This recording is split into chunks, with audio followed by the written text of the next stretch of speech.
Hello, beautiful people. This is Freedom Fighter. Thank you for tuning into our channel, Goldilocks Global Banking News. Everybody knows that Goldilocks is the #1 source for the RVGCR. People from around the world tune in to see what Goldilocks is sharing on the RVGCR. Don't miss your chance and get your latest updates every day. So like, share, and subscribe to this channel to get your daily podcast from the Goldilocks articles on the RVGCR. Brought to you by Freedom Fighter.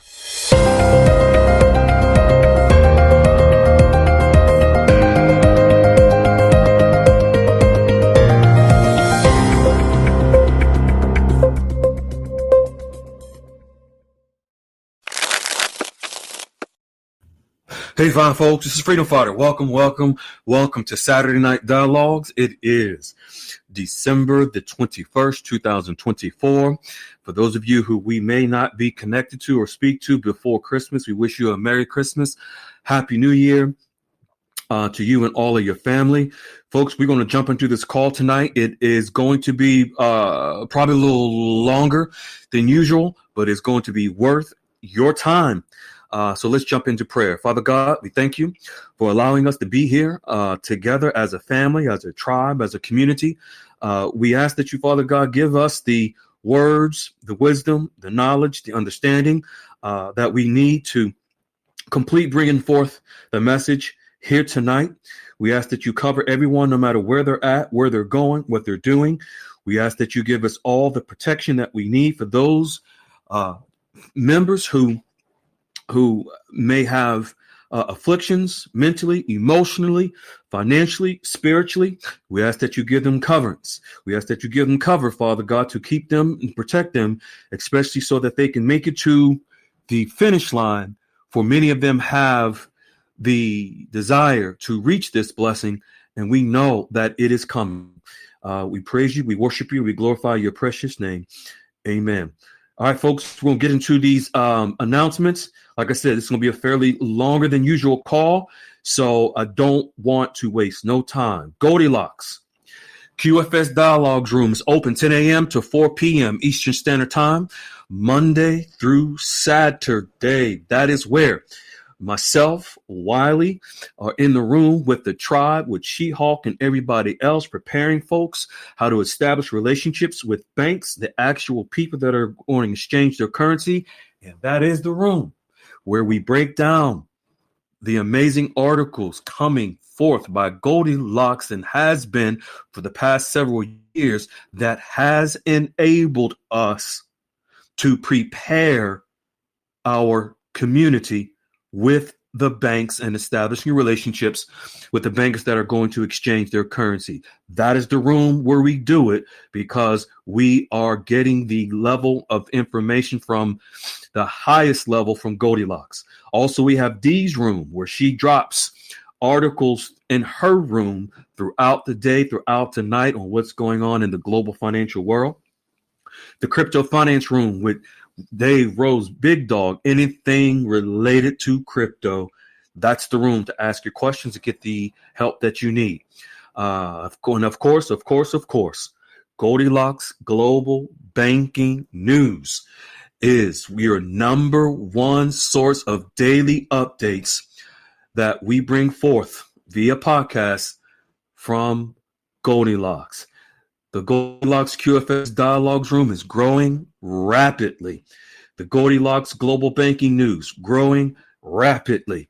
People literally from around the world are subscribing to the channel, the YouTube channel, and joining the QFS Dialogues Room. It's at the point now where it's hard to keep up. I know Jan is very good at keeping track of the members, but she does a better job than me. All right, folks, we're gonna do something a little unusual towards the end of the call. So I want you all to stay around for that. But I'm going to say this and start out by telling you this call is, if I could say, more special than any other call. if I could say that's what I would say. If any of you listening to this call, you have various currencies, particularly the currency from Iraq, you are going to be well off. Depending on how much you have, you're going to be wealthy.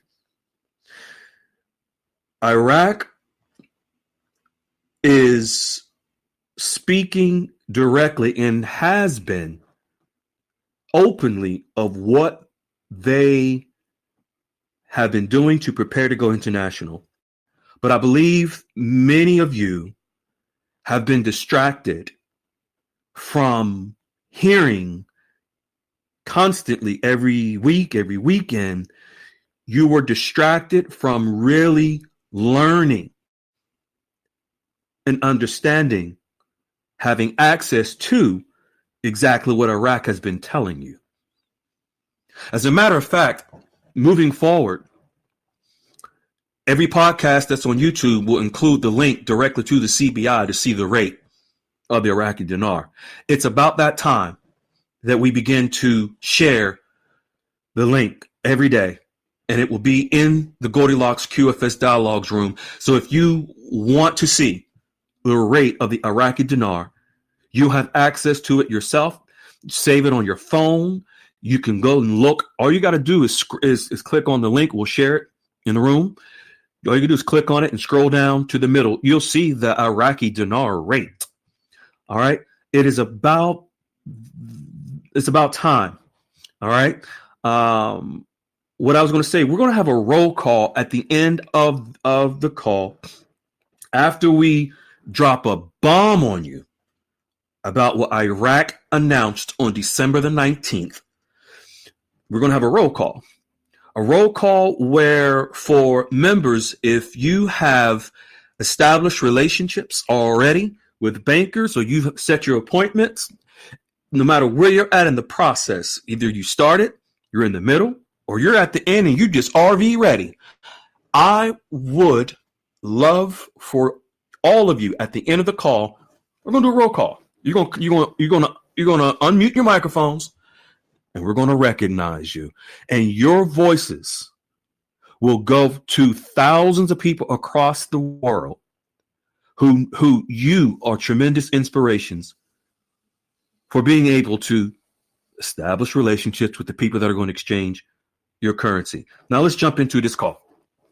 We're going to have 3 amazing people that are going to share their bank appointments with their wealth managers tonight.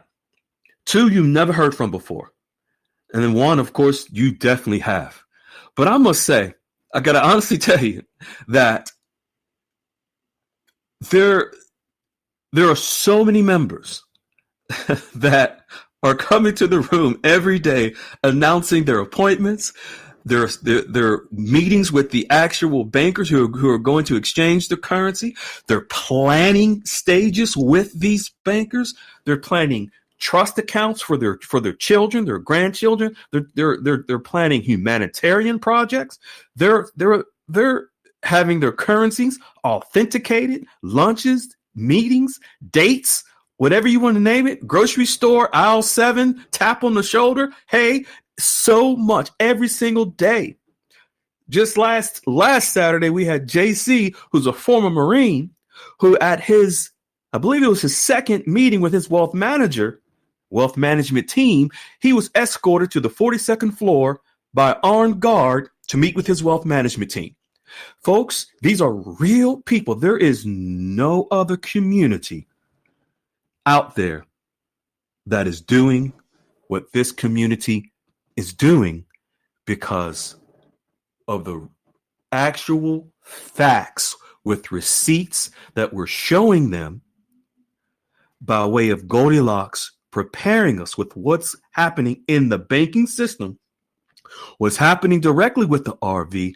It allows Wiley and myself to help educate our members in the room to then go out and establish these relationships with these actual bankers, because Wiley and myself have the experience and the wealth of knowledge that Wiley drops into the room.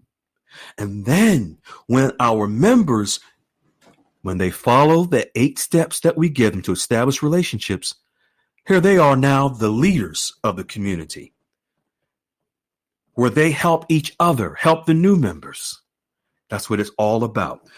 First, we're going to have Mike in. We're going to go to Eyebrow, and then we're going to go to Debo. Her name is Debo, but we call her Debo. And then Jan, amazing Jan, is going to read the articles. All right. Mike in. You can unmute. Good evening, my man. How you doing? I'm good, brother. How about yourself?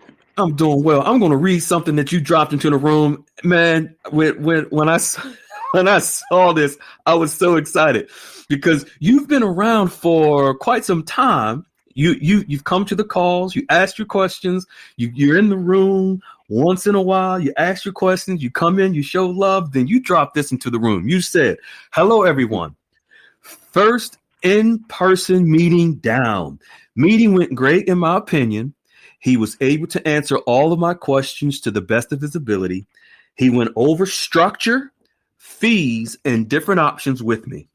I believe that email set a standard before the appointment. We spoke for 45 minutes and we talked about a lot. He mentioned why he believes he would be a great fit and reasons why he believes his bank is a great fit. Thank you guys for all your support. Zachary, Freedom Fighter, Wiley, Lady E, and others. Then you said, excuse me if I haven't mentioned names. Please don't take it personal. All are appreciated. All are appreciated. The support everyone in this room has had and knowledge is greatly appreciated. My man, we're so proud of you. What happened? Talk to me. Man. Talk to me. It was, when I first started it, I went in and I did it through an email using this tier 1 bank. It was like an email that came to me, and I emailed. You replied to it. Replied to it, correct. I ended up calling the number and set up an appointment and did something over the phone, video chat. And when I first did it, it just didn't feel right. So immediately after I did that, I went back into the room with you guys. I kind of expressed what happened in that meeting. And I kind of said, gave you guys my pointers of where I felt that it didn't necessarily go the right way. Immediately, Zach jumps right on in. Before you can say a word, Zach's right there typing in and saying, hey, hold on, Mike, do this. Did you look this up? Did you look at FINRA.com? He's blasting with all the information. So I went back to the drawing board on it. And, after I kind of went through the FINRA broker check that Wiley's put in the room quite a few times, I kind of went in and reset this back over to tier 1 bank and was able to kind of pour information on. At that point, I set up the appointment. It was about 5 days out through the app that the tier 1 bank wanted us to go through. And I ended up responding to the email that they tagged me in with him on there. And I actually emailed him prior to that day to say, is it okay if I email you some questions that I might have for the meeting? And right away, he responded back to me. And, I kind of took the questions that Wiley had there and just kind of rearranged a few things that I wanted to put in there in terms of the questions. And really, those Wiley's questions, guys, if you guys ever just go through them, I mean, if you read them to yourself, it kind of self-explanatory when you're making those questions out. I mean, it really does set the standard when you walk in there, because right away, as I sent those, when I walked in, he rushed out the door, because he knew exactly where I was when I walked in. There was not too many people in the facility. So, I mean, he walked right on out, shook my hand, and, we sat down. And, I mean, when I tell you, you could tell that when he was reading those questions, he's had his own notepad out, just trying to be ready for the meeting because he didn't know where to start. Amazing. So if I heard you, go ahead. Great. I'm sorry, man. So if I heard you correctly, your initial contact, you fumbled a little bit. That's okay. You fumbled a little bit. You came back to the room. You said, hey, this is what I did. I fumbled the ball. Zach jumps in and says, hey, I'm gonna jump on in and get you right. we're gonna recover this fumble. I'm gonna dust you off. I'm gonna tell you what you did wrong. You're gonna figure it out. We're gonna put you back in the game. You went back in the game and you scored a touchdown. Is that what I heard you say? Yes, sir. I went in there, and I mean, when we talked, guy was my age. We had a lot of similar conversations. He really did kind of step in and just give me a lot of advice of what he does and what his bank represents and what they'd be willing to offer to help me and my plans in the future moving forward. Also kept in some of the five strategy or the five things that Wiley put in there for the list of it was, Uh-huh. but it was about building income, for having a monthly income, and then having for kids graduations, Okay, let things me like make sure I that. heard you correctly because you sound low. I want to make sure I'm hearing you correctly, and your voice. I want your voice to be clear in what you just said because it's major what you just said, especially when coming to the Wiley questions and how it set the tone, it set the standard, and also in mentioning that you discussed with them monthly income Correct. from. So when you exchange your currency, you have this wealth. You would like a monthly income from your exchange, and you had that discussion. Am I hearing you correctly? That is correct. That is correct. And we talked about certain strategies that they'd be able to put me into, that would Mm-hmm. be able to give me back a monthly support from my household to be able to cover my bills and be able to give me extras to be able to live as well. This Because I want to be able to grow this and to be able to have where I could create generational wealth. That's what I said. generational wealth, right? Right. What I mean is Wiley. In fact, we need to get Wiley. You here? There you go. Yeah, I'm here, Wiley, Freedom. you hear our man Mike here? He said it. He's set and ready to go. I like it. Hey, let me ask you, Mike, when you first knew about this, were you ever going to go see a wealth manager? Were you ever going to do any of this? Were you going to? I mean, did you know you could get with a wealth manager and he could set up an allowance for you every month that you want or an annual income outside of everything else? I mean, did you know that downstream, or were you just going to go exchange? I was really just gonna go exchange. And to be honest with you, I've always been a I could do it myself type of guy, not knowing some of the benefits and that some of having a wealth manager would be able to give you. Um, you know, I'm not just, that financially educated when it comes to dealing with the with the banks on that level. So it was new to me hearing that information, and when you kind of were bringing out that information and sharing it with us, and I mean you drop a lot of great nuggets. I mean I really do pay attention Mm-hmm. to it. Mm-hmm. It kind of opened my eyes to another side of the banking. And how do you feel now? And what's your mindset now, knowing that, hey, I can go put this in the bank, I could walk away from any job, and this will provide me the income I need to support my family? How does that make you feel, knowing that, and knowing that you have a plan for you Mm-hmm. and your future and your family?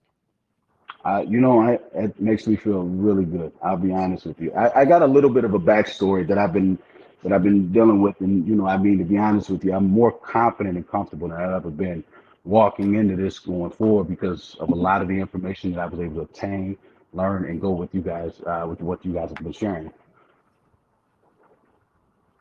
Yeah, that's awesome, Mm. man. That's awesome. And mind you, if you're looking at changing up your mortgage, they can help you structure that and make that payment for you too. If you got a 401k from an existing job, let them know that. Instead of you walking away from the job and just letting that hang out there, do nothing, tell them you got it. They'll work with that and do something for that and roll that into new things and make you money there for your retirement. Absolutely. Mm-hmm. Absolutely, man. I can't thank you guys enough. Mm-hmm. Especially the team and everybody in there. I mean, it's so much help that goes in there, and I'm watching, reading all of it. I'm seeing everybody come in and ask the questions. And I'll be honest with you, some of the women that have been in these calls have been knocking it out of the park. I mean, Yeah. but That's so dealing true. with that guy here when I was there with him, he answered all my questions. He was able to, really make me feel like we had an opportunity where he'd be able to hear me. Mm-hmm. I still do want to try to, experience and reach out to a few other wealth managers to try to see because I want to be able to open up, Mm-hmm. and see who else. And maybe this guy's good here, but maybe I want to get another guy. Uh, Diversify.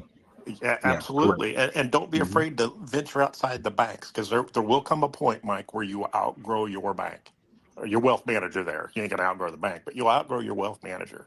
It's just inevitable. It happens. So keep those options open. Look to diversify. If you're comfortable doing it once, it gets easier every time you do it. Hmm. Yes, sir. That's awesome, That man. is. That's great. Congratulations, congratulations, Mike. I remember the first call where you asked the question, probably like 3 months ago. I remember, and it's just a joy, man. We're so excited to see this progression for you. Thank you, guys. I truly appreciate it. All right, You all know, right. Thank you. Yeah, man. Thank you. And is anything that you would like to share with anyone listening that you can share with them, whatever comes to your heart, whatever comes to your mind, based on what you've experienced yourself preparing for your exchange? What would you like to share with folks? if you guys could just take a breath, breathe, and just trust the process. I mean, if you really Mm, do, just just read the 8 steps and take that step. You'll see the benefits of what you're putting out there. I mean, it does work. awesome. Awesome. Awesome. Thank you. Thank you. Stick around. We're going to do a roll call at the end of the call, man. We're going to come to you. We're going to come to everybody. We want the people to know around the world that you and many others are RV ready, exchange ready. And man, you're at a point of where you're already planning the generational wealth for your family in generations to come. That's what it's all about. Congratulations, man. Thank you. I All appreciate it, right. guys. Yes, sir. All right. Yes, sir.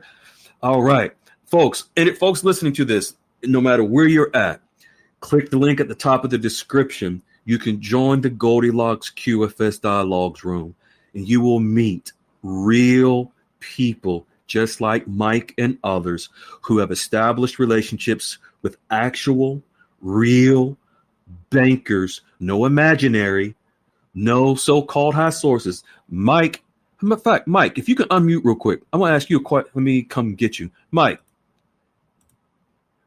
Mike, would you say you have your own relationship now with a banker, with your own banker? I got you. You can unmute, Mike.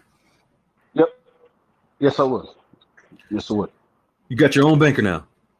Yes, I do. I got somebody Do I you, can reach out to. I got his email, his phone number. Reach out to him so whenever I have anything to bring to him. so you don't need no one on the internet to tell you their bankers are going to be sending you notifications or anything like that. No, sir. It's not No, sir. necessary. It's not necessary. I'm not signing up with anybody. I don't need to check my email. I just, I got somebody I can reach out to and communicate with. All right, that's what I wanted to know. It's a rhetorical question. I just wanted to hear you say it. Thank you, my good man. No problem. Thank you. All right. Eyebrow. You got your eyebrows done? Let's go.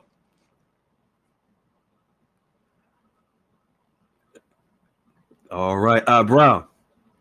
You're unmuted, but we can't hear you.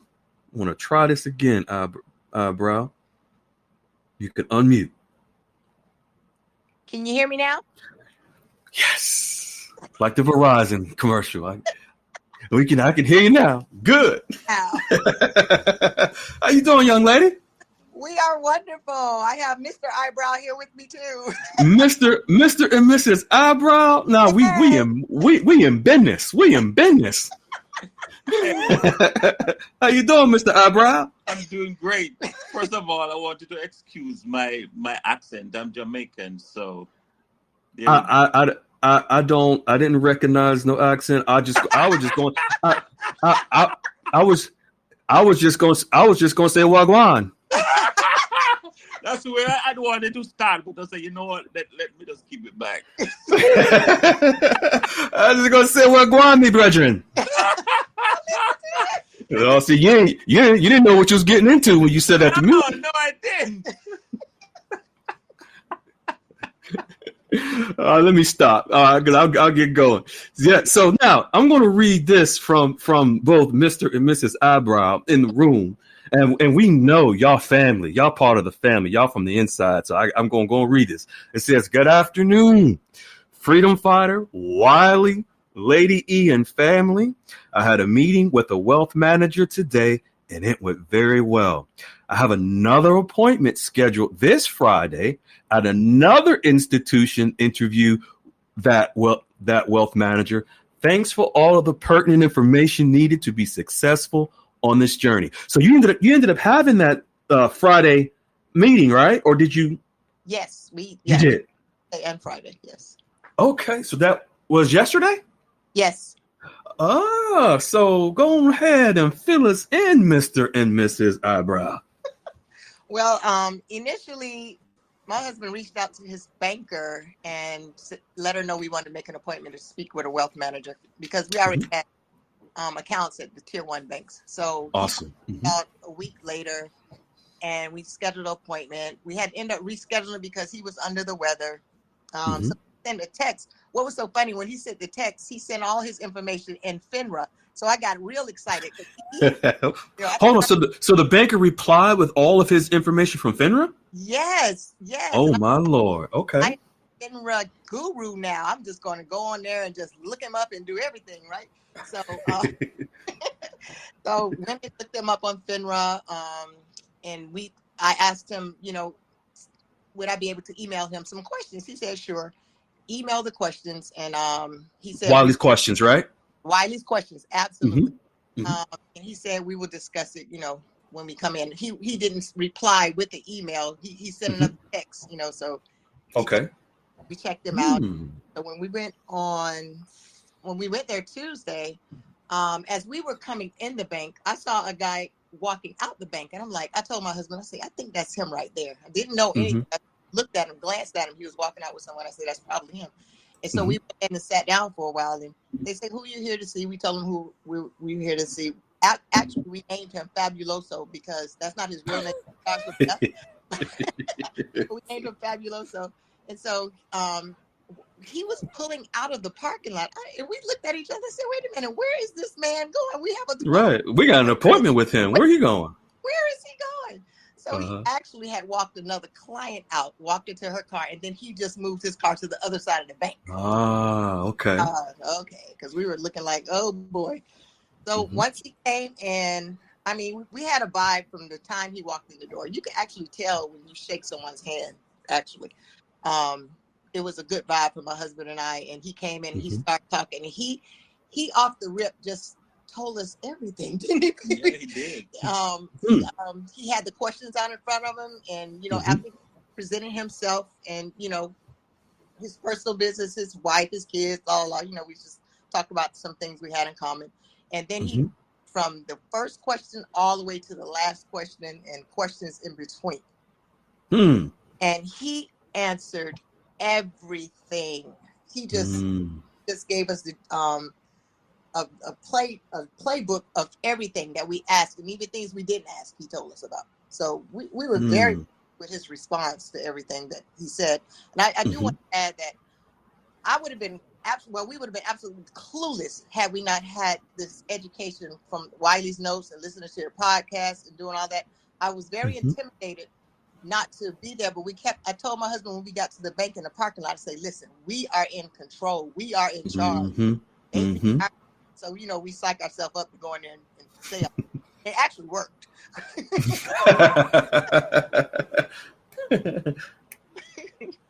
So, yeah, we had and matter of fact, we were there for 2 hours talking.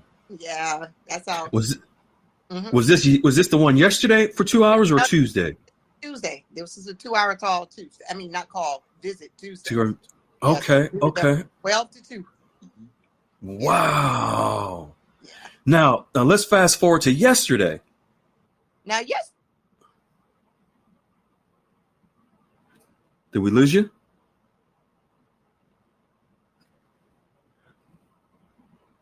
We can't hear you, Eyebrow. You might have to.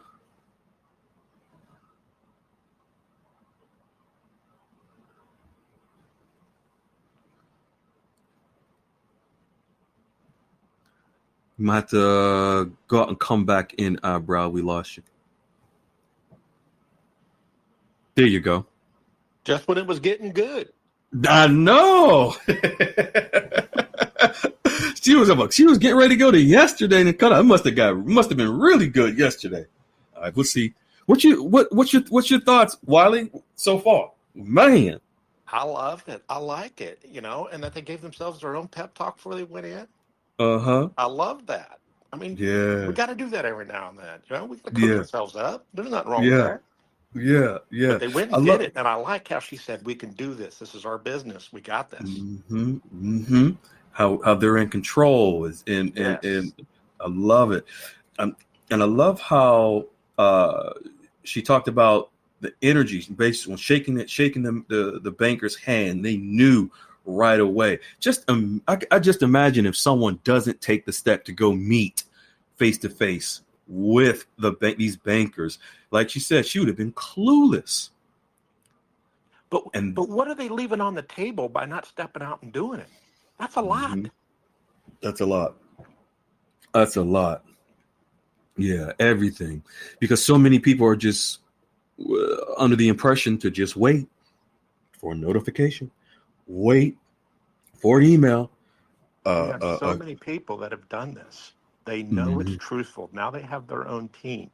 They know what's at the end of the line for them, and that's that appointment to get them structured, to get them an income, to set up a mortgage, to set up trust. I mean, we got people that are, like you said, authenticating currencies with their folks. Yeah. Yep. You ain't getting that nowhere else unless you're stepping out and doing this stuff ahead of time. Like I said last week, I think it was, would you rather be a number or would you rather be a face and a name to somebody you have a bank relationship with? Right. Exactly. Can you all hear me? Because my phone went out or something. Yes, we can hear you now. You were going to say you're going to Friday, yesterday.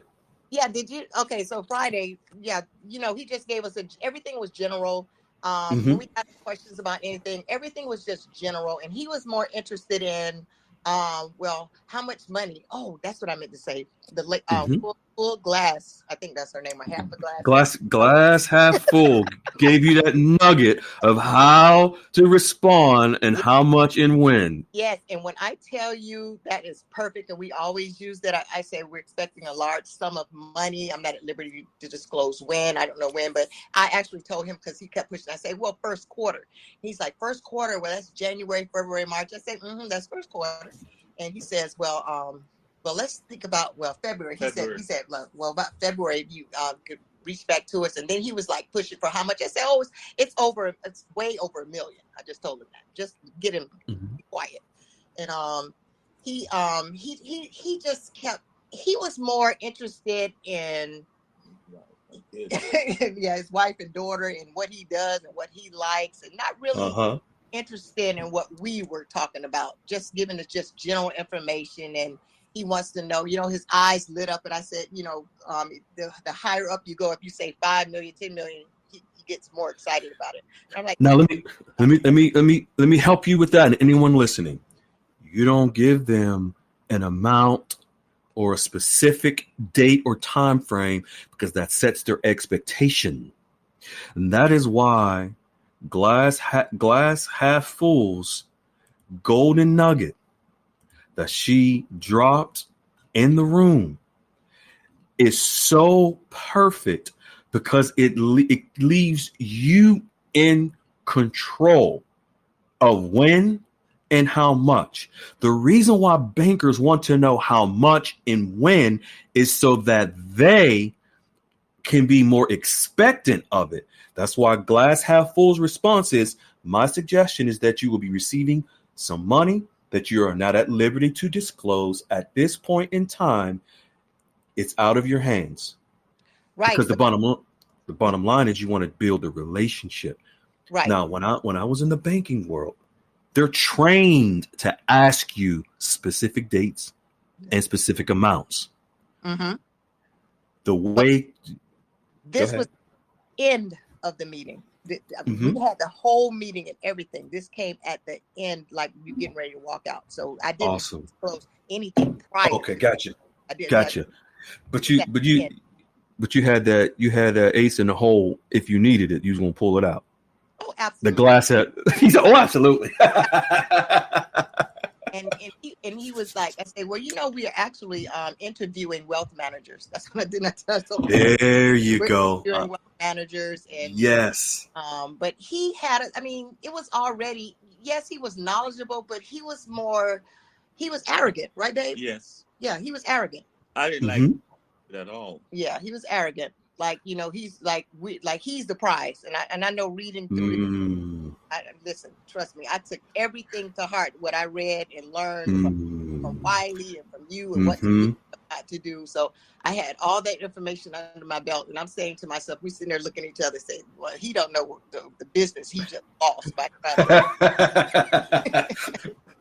See, and so you can look at this experience as, in fact, speaking of glass half full, I remember when Glass Half Full had her first, I believe it was her first meeting with the wealth manager. She said it was practice for her because she knew that she was going to use that experience to then go to the next several wealth managers, to the point now she's set. She's RV ready. She has her team in place. But the first experience was just practice. And you can look at this, Mr. and Mrs. Eyebrow, as practice. Oh, yes. Absolutely. We actually we took that and we ran with it. So I'm like, oh, baby, next week we're gonna go here, we're gonna go there, because we are ready for them, because I think it was a good experience to get the good and the bad. So how to That's right. respond. And we didn't feel defeated. We walked out of there with our heads up like we walked in there. I'm gonna tell you what's going to happen, and this is what other people have that experienced the same thing. When he doesn't hear from you for a while, he's gonna be blowing your phone up. Right. So he's gonna be blowing your phone up. I'm sorry. I asked him a question. I asked him, do you do IUL? He said, okay. What is that? Oh, okay. Next. Yeah. Wiley, you hear this? He doesn't even know what an index universal life insurance policy is. That's how to be your own bank right there. You know how he responded? He responded as telling us about term insurance. I'm like, what is that? Oh, no. No. Yeah. Yeah, the richer you get, the more wealthy you have. You don't need insurance. I'm like, oh my God. He just How long had he been doing this on his FINRA? Did it say how long he'd been actively in the world? Yes, 8 years on FINRA. Okay, so he's still a newbie, but don't get me wrong. Yeah. My guy's a little arrogant. The one guy I use locally, I don't mind that because he can perform. So don't let the arrogance throw you off, because these guys have that way about them, and I think it comes with just the assets under management they have, and they want to puff their chest a little bit like the biggest peacock in the bank. So don't let that throw you. Biggest peacock in the bank. Hey, I got upstage Bambi. She's got wet your whistle. I got right. Yeah, don't let it throw you, but I like how you walked out with your head held high. You're just like, okay, we got somebody if we need somebody, but let's see what else is out there for us. And I'm telling you, it's going to get easier each time you do it, and you are going to click, and you will know it when you meet them. Yes. And I'm looking forward to moving on to the next wealth manager, the next private firm, everything. We're looking forward to moving on. What good about it? The first guy, I asked him about the IUL, and he could tell us everything about it from everything. Oh, okay. So the person you met on Tuesday is different than the person you met on Friday. Okay. I thought we were the same guy. That's right. They did say a new guy. Okay. Yeah, different banks. Yeah, absolutely. Yeah. How long has the first guy been doing it? He's been in there 24 years. Mm-hmm. The first guy.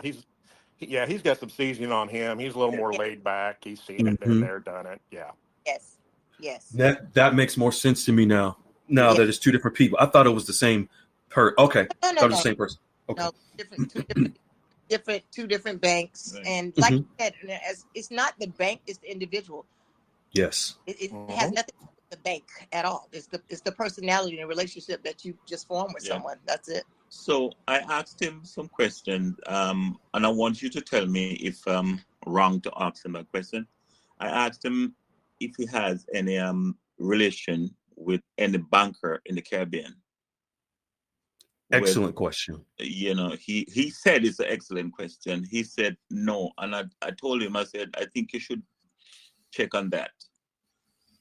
I think it's Yeah. Now, let me ask you: is this gentleman, is this at a tier 1 bank, or this is a private wealth management person No, that you speak? he's both of them are tier one 1. banks. Both of them. Okay. Now, have you checked to see if that tier 1 bank has branches in the Caribbean? No, they don't. They don't. They don't. Okay. Then that's where a wealth management. What Right. part of the Caribbean? Yeah, Jamaica. Jamaica. Mhm. Okay.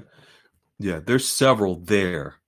Okay. What are you looking to accomplish as far as you want a wealth manager there, or you want a bank there? No, we have an account there. Okay.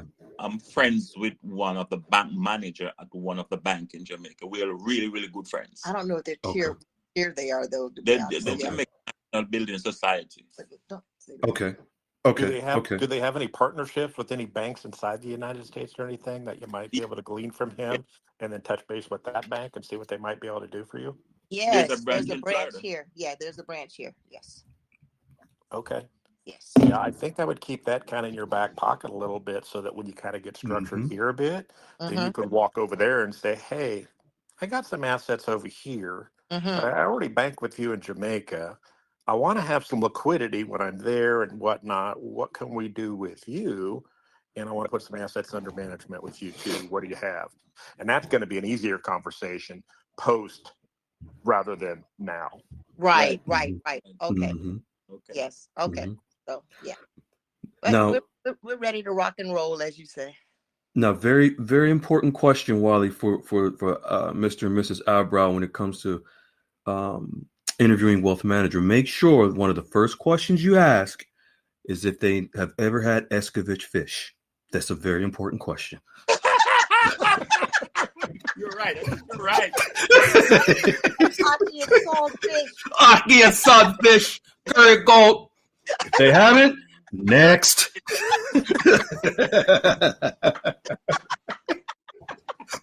Very important. This is a qualifying question. And then the second question, are you a fiduciary? There you go. Yeah, that's the second most important. The second most important. All right, we'll let you guys hold on. We'll come to you in the roll call. We're gonna hear your voice on the roll call. We're gonna get to Debo next. Okay, but before we go, I just want to thank you all from the bottom and top and middle of our hearts for everything. Thank you so much. Absolutely, our pleasure. Our pleasure. All right. Debo. Her name is spelled Debo, but we call her Debo because she Deboed her way into the room. She Deboed her way in the bankers, and she. I mean, this is her nickname. I call her is Miss. If it's free, it's for me. That's right. How you doing, young lady? I'm good. How are you? I'm doing fantastic. Thank you so much for you being you. You're such a tremendous help in the room with the other members. You're just right on time all the time. I can't be in there all day, but I try when I'm in there. I appreciate it. I'm going to read what you posted into the room. I ain't going to lie. I thought you were joking, but you told me you were serious. Folks, you probably heard from Debo about 4 weeks ago. Now she established her relationship with her bankers, and she posted about a week and a half or so ago this. She says, met with financial planning team today, all 9 of them. Met with financial planning team today, all 9 of them, from 12 to 2:30. They catered lunch. I feel fancy. Let me tell you, I thought you were joking. You were serious. I'm serious. Yes. And then I texted you earlier. I chatted with you earlier, and you said they catered Mexican food for you at the wealth manager meeting. I was jealous. Come on, Lord. So I didn't know. I literally thought you were joking. Tell us. No, I'm serious. What in the world? Tell us about it. Well, about the food. No, the I'm just kidding. Go ahead. No, I'm just kidding. Go ahead. The food was good.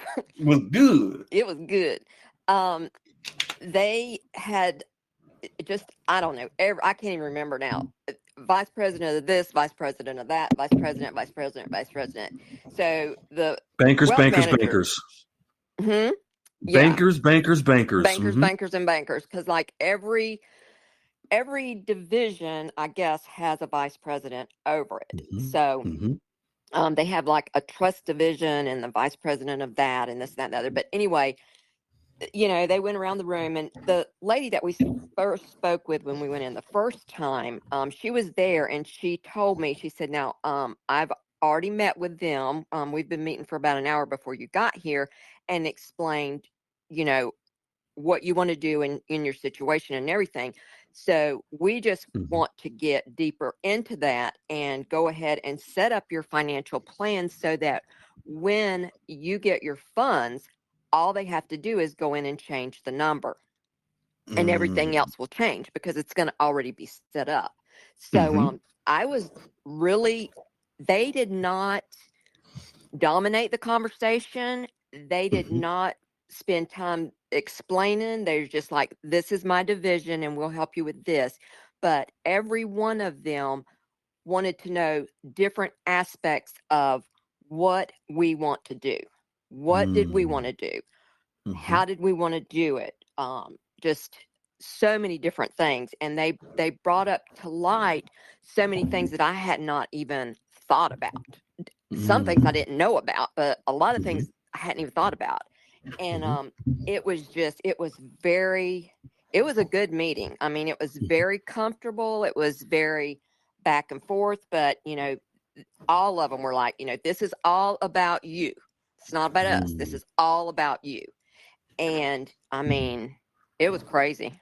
It was crazy. And I have to tell you, like, I've met with a credit union, and I've met with another big bank. Okay. But I'm a hugger. That's the way I was raised. If you come in my house, you get a hug when you come in. If you leave, you get a hug when you leave. And this was what clinched it. I mean, it's probably going to be them, no matter who else I talk to, because when we got up to leave and was saying goodbye to everyone, the original wealth manager walked me back to her office and gave me a Christmas card and hugged my neck. And I'm like, okay, well, I mean, there's my sign right there. I don't even need another sign. Right. But, I just feel really comfortable about it, and I feel really good about it. And then, so that kind of put them, like I say, they're kind of up in the ivory tower. And then when I met my husband and I went to meet the next wealth manager. We had just talked to him like 5 minutes while we were in the bank. And, I had asked him, is it okay if I send you some questions? And he said, yeah. So we did. And then we went back met with him, and didn't impress us at all. I mean, nothing, like, nah, But one question that I did ask both of them that was not on Wiley's questions was how much they had in client assets that they were managing. Under management. Okay. Yes. And so the first bank, she herself had 500 million, and the second one only had 114 million. So I'm like, big difference, there's a big difference there. But I'm very confident now. I mean, I wasn't nervous going in there the first time. I think I was more nervous thinking about it. It was the anxiety of not knowing what is going to happen. How it's going to go. Yeah, not knowing. And, both of them, all three of them, like, got the questions. And I'm telling you, Wiley, they think you're in the banking industry. They're like, you must have really done your research. I said, yes, I did. Thank you. Like, Wiley, you hear this? Yeah, I've listened. Yeah. I mean, you can walk in there for the next meeting and say, can I get some M&Ms? And no green ones, please. And then we'll be sitting in the back room, all 9 of those bankers sorting out M&Ms for her. Yeah, funny. They don't expect those questions. And the second one, he wasn't even really able to answer them fully. He wasn't sure of himself And so, it was just everything. Every little thing is in my mind's like, okay, that's one strike. Okay, that's strike two. Strike three. But yeah, it's been good so far. So the 9 people you met with, were they all at different variations of the wealth management, or were they had different roles within the bank? Like, Yep, financial planning, estate planning, wealth management, banking. I think that was wow. it. So they rolled. Did they have anybody from mortgage department? Because it sounds like they rolled out the Yes, whole gambit of people yes, for you. they did. Yes, they did from the mortgage department as well. Um, Man, that's pretty I much mean, your they whole even team. went so far as to say like, okay, we want to know like, do you want to travel? And I'm like, of course. Mm-hmm. And they're like, okay, so where do you want to go? And I said, well, I want to go all over the world. I mean, I love traveling. I retired from American Airlines. I jump on a plane for free anytime I want to. So now I don't have to worry about if there's a seat or not. I'm just going to go.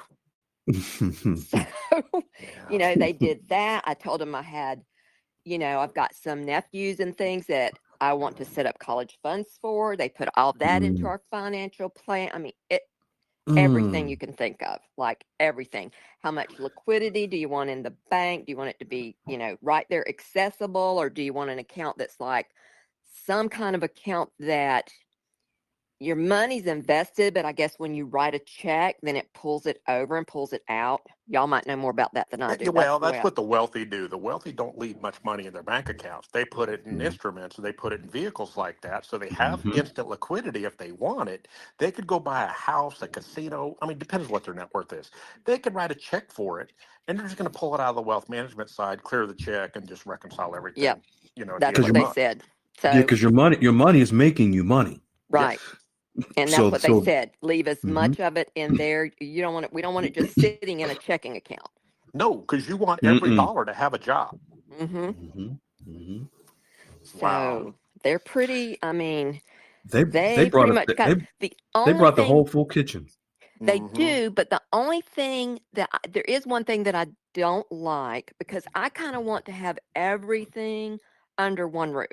Like I want the trust attorney and even though they have a trust department, they don't have a trust attorney there to manage a trust. It's like a trust account, but not a trust attorney.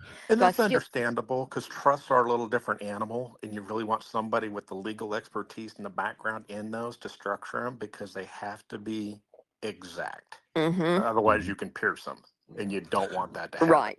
And I want it to be bulletproof.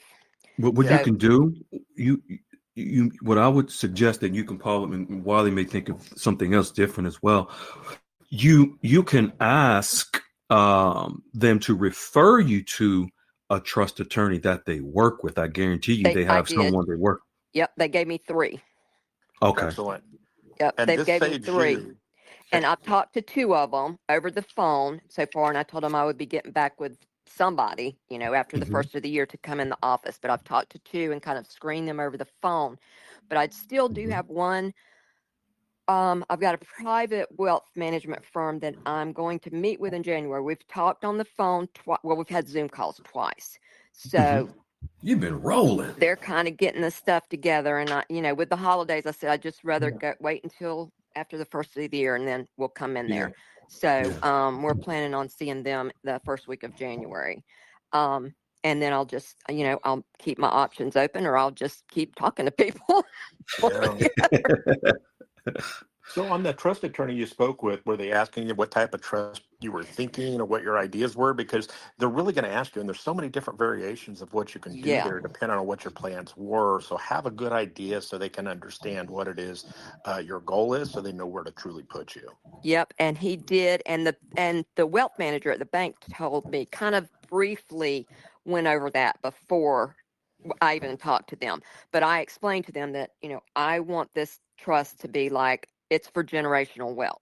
So I want it preserved for my grandkids and their grandkids and their grandkids as long as it can be.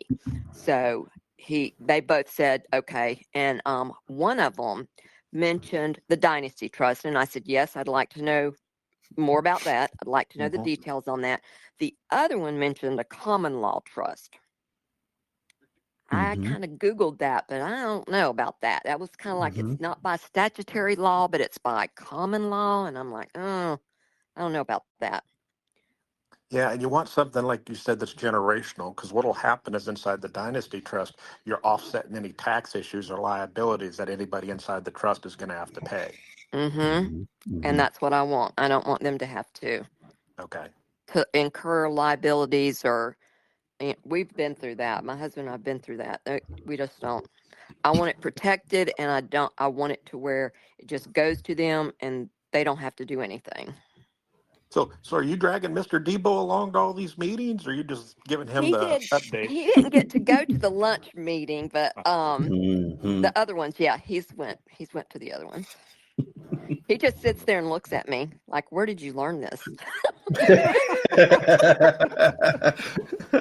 We walked out of the last one and he's like, how did you, because the guy was telling me, I was asking him, what are your investment vehicles? What do you invest in? And, and he was saying something about technology. And I said, okay, so let's go backwards with that. What else do you invest in to, that the technology needs to run? And he kind of looked at me and I said, okay, so this is the way my brain works. It works backwards. So I think out of the box. So technology, I think AI. AI is big. AI is on the forefront. So for AI, it takes a lot of energy to run AI. So it takes huge data centers. So, where I'm thinking energy is the place where your money should be. And he just kind of looked at me. My husband goes, because you're teaching him a thing or two. All of this? But it's because of the way my brain works. That's so awesome. Well, we're proud of you because you came into the room. I think it might have just been a month ago, and just Debo'd in the room. And here you are, Deboing at the banks.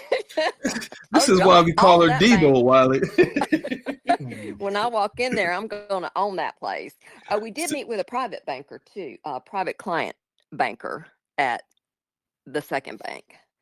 Okay. So, and awesome. We went all over that, I don't have to go and stand in line.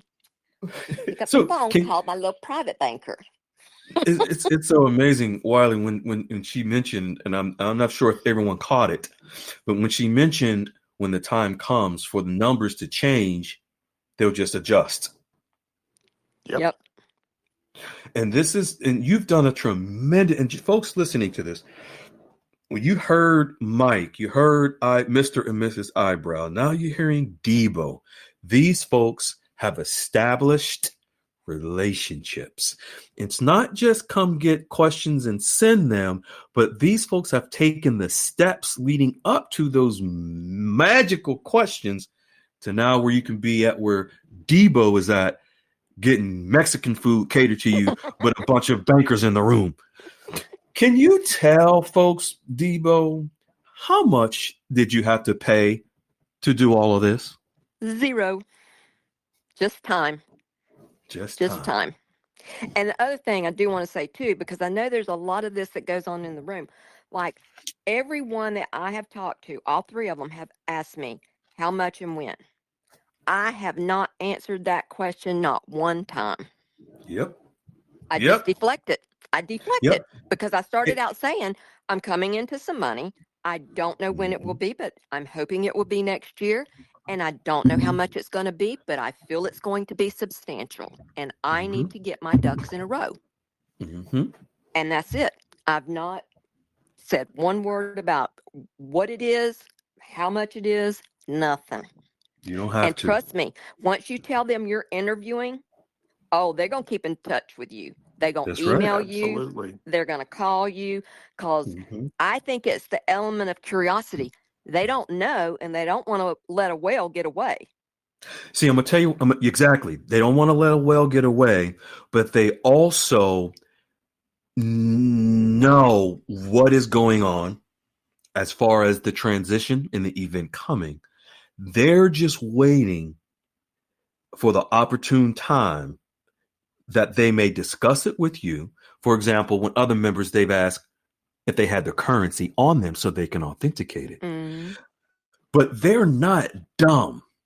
They know, based on your level of intelligence, based on how you've presented yourself and because they asked you certain questions about your planning, because they know. Mm-hmm. They have to go through this exercise with you to make sure they do everything they can to lock you in so that you don't go to another competitor. They're not going to say anything to piss you off because they don't want you to go to another location, another bank. They're going to keep you very occupied. Well, I don't know if there's a way for them to put a note on that screen to pull my account up, but when I went into the bank after that Mexican deal appointment, I went into the bank after that, and I didn't go in there. I just went in there to do banking business. And the next thing I know, here comes the wealth manager out to say hello to me. And she can't see me from where her office is. Somebody told her. Exactly. They had to have. Yep. So I'm there thinking, how does she know I was in here? And I'm like, they had to put something on that screen. They had to have. Yep. But you kind of said it. You kind of said it there a while back. Was when they saw those questions and you said you've done your homework. That put you in a different league than somebody just coming in who doesn't know what to say. Right. And they're taking you far more seriously. You followed up on it, that they're bringing the whole team of 9 in there and say, hey, this is everybody we got in our wealth management. How about some lunch? Let's roll the red carpet out. They are interested, but their policy probably saying, we can't say, but we know. Well, exactly. And they also told me, because I said, okay, because I'm terrible with names. You can tell me, and 5 minutes later, it just flies out of my brain because I'm thinking ahead of what I'm saying. So I'm a scatterbrain. But I said, okay, I cannot remember all your names and your titles or your departments or whatever. So do I need to, get your business card with your contact information and all to follow up with you? And they're like, no, you don't have to do that. This is your contact, the wealth manager. She is available to you 365 days a year, 7 days a week, 24 hours a day. Call her, text her, email her, whatever you want. She will coordinate with us. You don't have to worry about that. You just call her whatever question up, and she does the work. She is your concierge. See, and Wiley, what I see what they've done with Debo is they've elevated her as priority as really a high net worth individual, high net worth client. They already have her flagged. Yes, they do.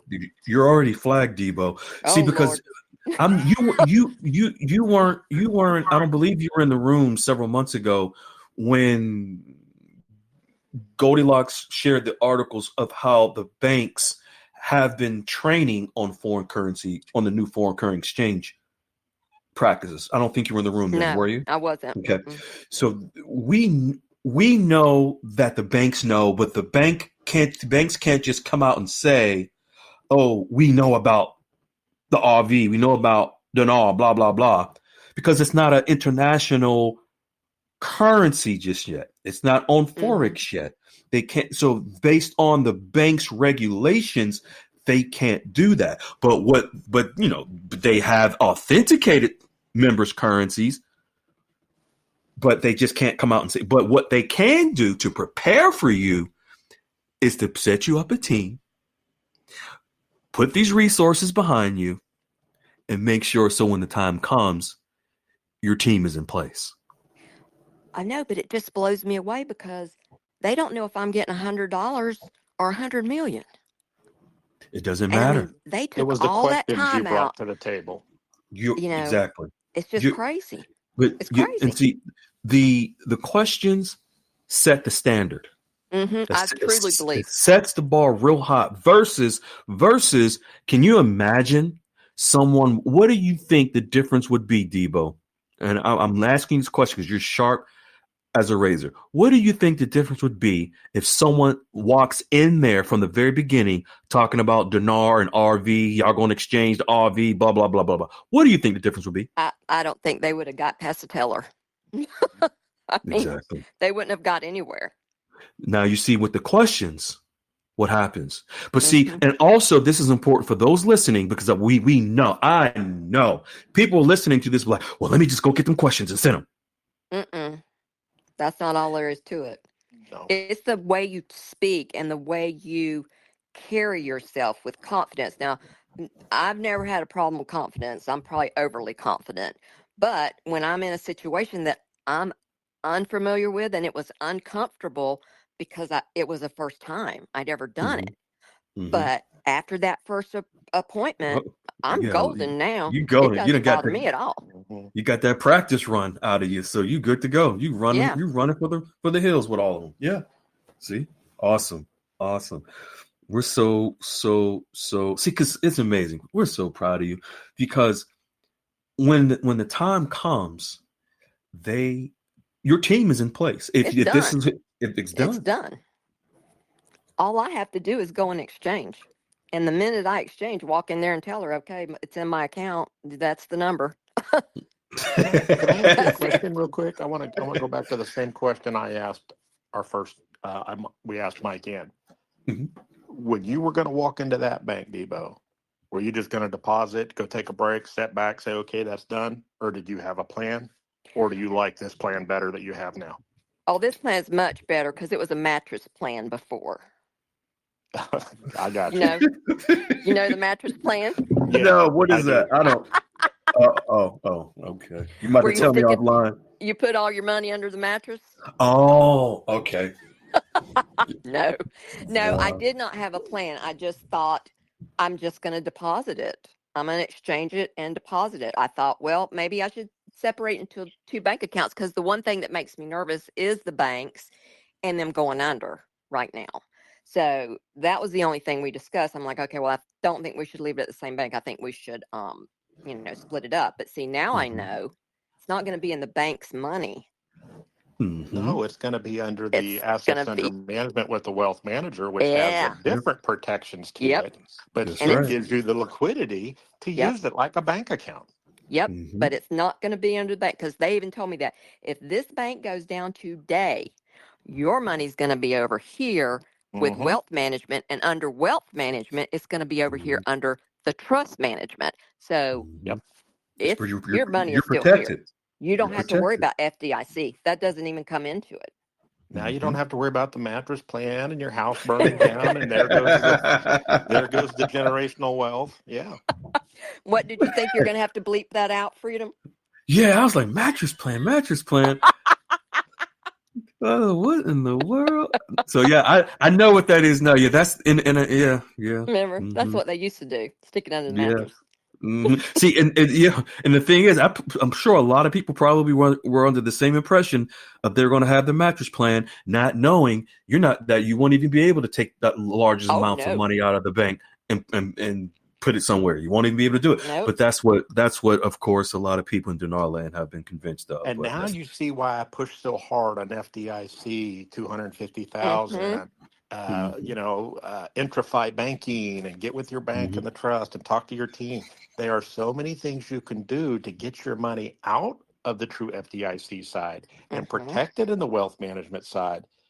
Because that was my biggest fear. And like now, I mean, I'm just smooth sailing. I'm not worried about it at all now, especially with, I didn't know anything about annuities, and they started explaining that to me. And she's like, if you want to be safe and you don't want to lose anything on X amount of dollars, we'll put it over here in annuities.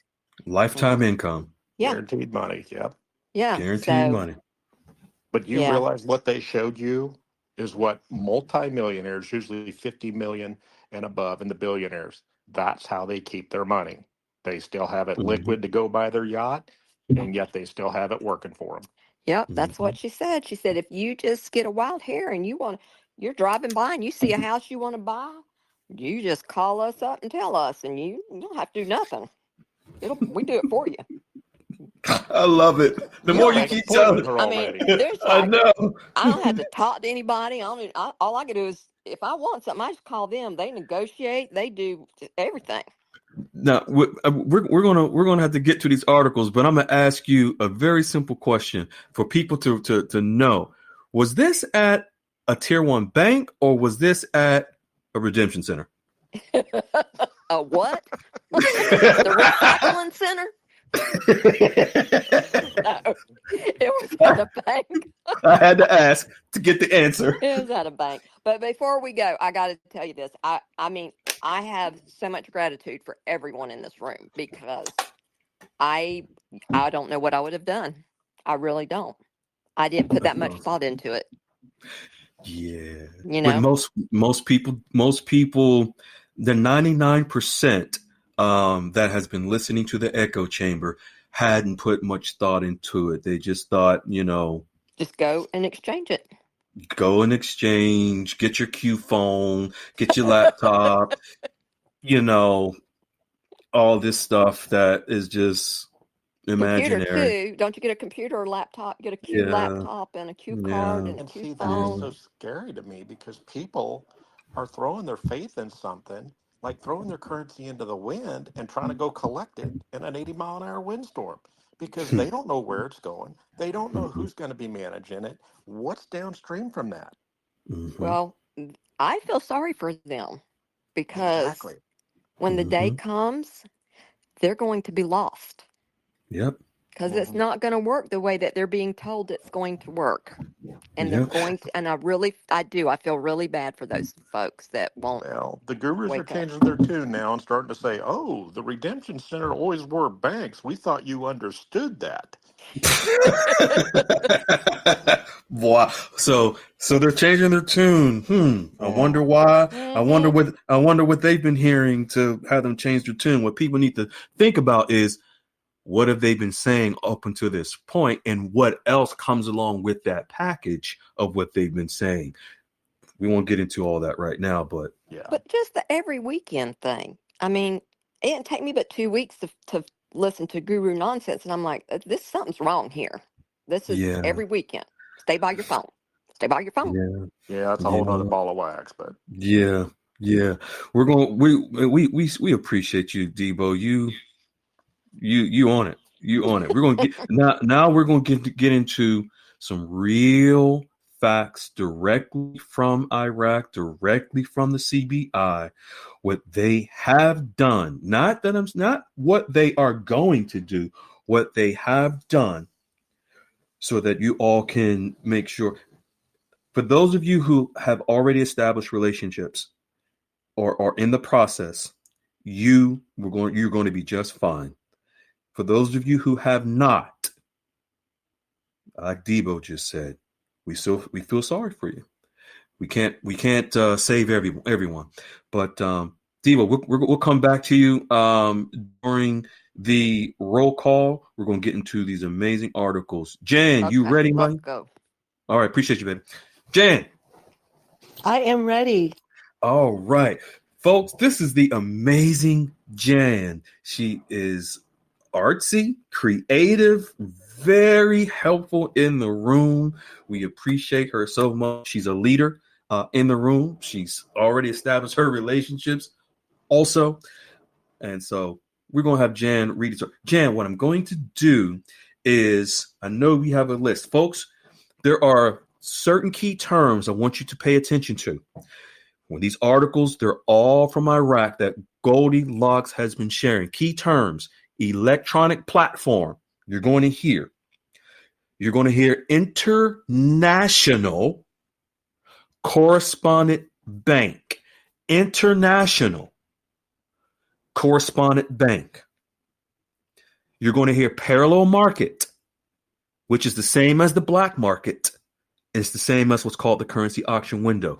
We're going to have a class right now showing you where Iraq was a year and a half ago and what they announced on December the 19th, a few days ago, which actually sets the stage for the Iraqi dinar to eventually go international. They have gotten to the point where they can now legally take the dinar internationally once they complete several more steps.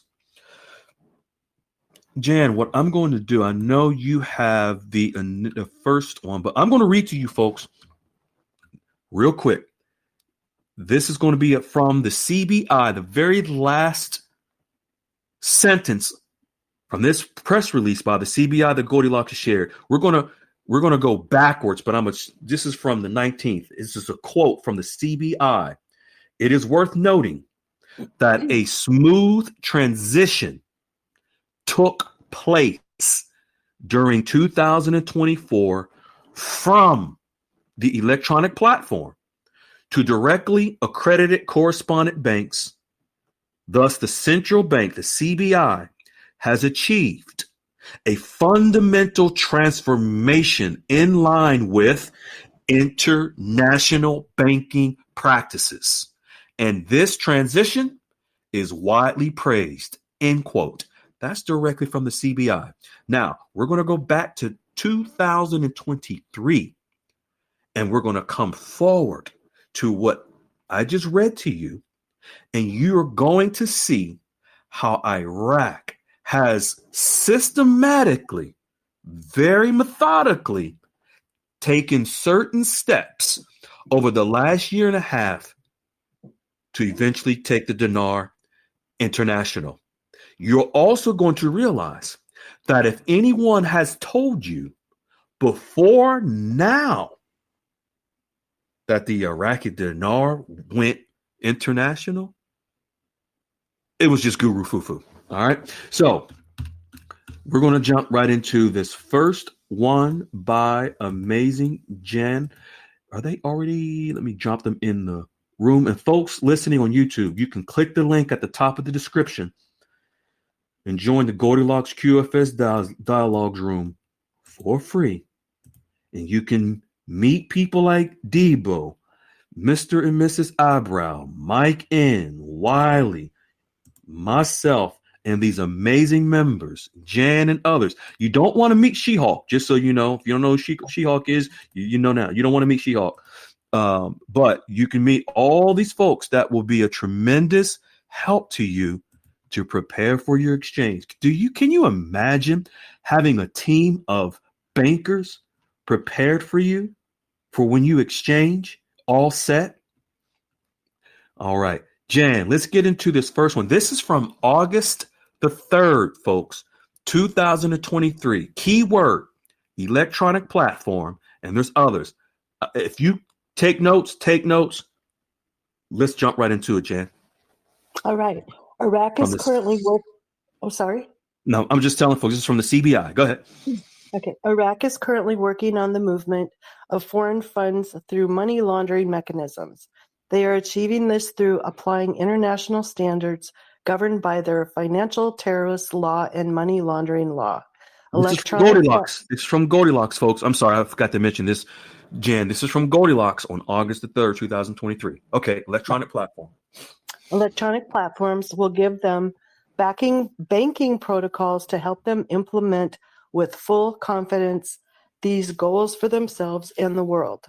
These new procedures will allow them to transfer digitally through an exchange process without limits, ceilings, or restrictions on large transactions. Personal transactions will be handled through Western Union and MoneyGram. Dealing in dollar transactions are no longer being permitted, and the parallel market will no longer be allowed. Boom. The parallel market, which is the black market, will no longer be allowed. Folks, the parallel market, which is the black market. I told you there are key terms that I want you to pay attention to. In Iraq, we know that before the invasion of Iraq, the Iraqi dinar was, I believe, $3.24 USD. 324, 325, somewhere in that ballpark before the invasion. Once we invaded Iraq, the Iraqi dinar went to the tank. Folks, the reason why the Iraqi dinar went from 324, I know we all would love for it to be 324 in RVs, but the reason it went from 324 to boo-boo is because of the parallel market that was created, the black market that was created in Iraq. Freedom Fighter, what is that? Well, what it is, the parallel market is an illegal auction of the Iraqi dinar and the US dollar in Iraq, where people can go and literally buy the Iraqi dinar or the US dollar at cheaper rates. So in essence, the Iraqi dinar in Iraq is supposed to be, if I think of an analogy, the wife before the invasion. After the invasion, Iraq got a mistress named US dollar. And what happened is the value in the Iraqi dinar, the wife, her value went to the tank because the US dollar became the dominant currency in Iraq. And because the dollar became the dominant, most utilized currency in Iraq, why would there be a need to have much value in the Iraqi dinar? The Iraqi dinar became second fiddle. The US dollar became the primary currency. And how did the US dollar become the primary currency in Iraq that devalued the dinar? The parallel market, which is also known as the black market. So this electronic platform that it's called a currency window, is where, let's say, for example, it's the equivalent here in the US that, let's say, for example, we know in the US, the only currency is the US dollar. But let's say there was another currency that you can use besides the US dollar. And that other currency actually gave you more bang for your buck. So if you went to the grocery store and it cost you $4 for a loaf of bread, $4, but you can go to the corner store and say, hey, I would like to buy another currency for $2. And you take that currency and go buy a loaf of bread, and that loaf of bread is no longer $4. That loaf of bread is $2. Because you have an alternative, a cheaper way to get more. The US dollar was used to get cheaper goods and services in Iraq. The US dollar went further than the Iraqi dinar in Iraq. How? Through the parallel market. The black market. It's the illegal market. This is what happened once we invaded Iraq.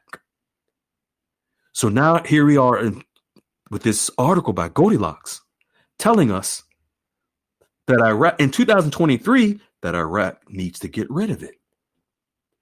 And the Dr. Shabibi white paper economic reform plan, one of the final steps that he wrote for Iraq to RV is to eliminate, get rid of the black market, get rid of the mistress, so that the Iraqi dinar can become the primary currency, the only spouse in the house. So you must realize, and we're taking you back so you can see where they are now, to understand your investment, to understand what Iraq has done to get to where they are now. All right, we're going to jump to February of 2024. You can go ahead, Jan. This is from. Can I ask a question really quick? Absolutely. Was that the U.S. who started the parallel market? Ooh, you asked a good question. It was the U.S. that started the parallel market. I'm so glad you asked that, because it was the U.S. that started the parallel market. And guess what? The electronic platform, which is a digital roadway, a digital means. Well, it's an account for the U.S. to access U.S. dollars that are funneled because of manipulation, corruption, terrorism. The Iraq had to get approval from the U.S. to access U.S. dollars and Iraqi dinars through the electronic platform. So yes, the U.S. started it. They created it. Of course, it was in conjunction with Iraq, but excellent question. Why did you ask that question? Because I'm a curious cat, and I just thought, like, it's wow. Why would you allow a parallel market? And so, okay, you don't allow it. Somebody started it, but why would Iraq start it? And if we invaded them, I figured it was us. Exactly. Yeah. Now, so what this is, folks, is that as long as this parallel market exists, the Iraqi dinar could never revalue, because there's always been another option. The mistress was in the house. So therefore, the dinar was second fiddle. But with this parallel market comes manipulation, corruption, a whole bunch of other stuff around the world by utilizing the US dollar. The dinar could never reach its pre-war rate with the black market, parallel market in existence. Can happen. Okay, great question. I'm glad you asked that. Go ahead. All right. Correct. The possibility of Iraq being pegged to a basket of currencies the UST has already approved them to do business with in November.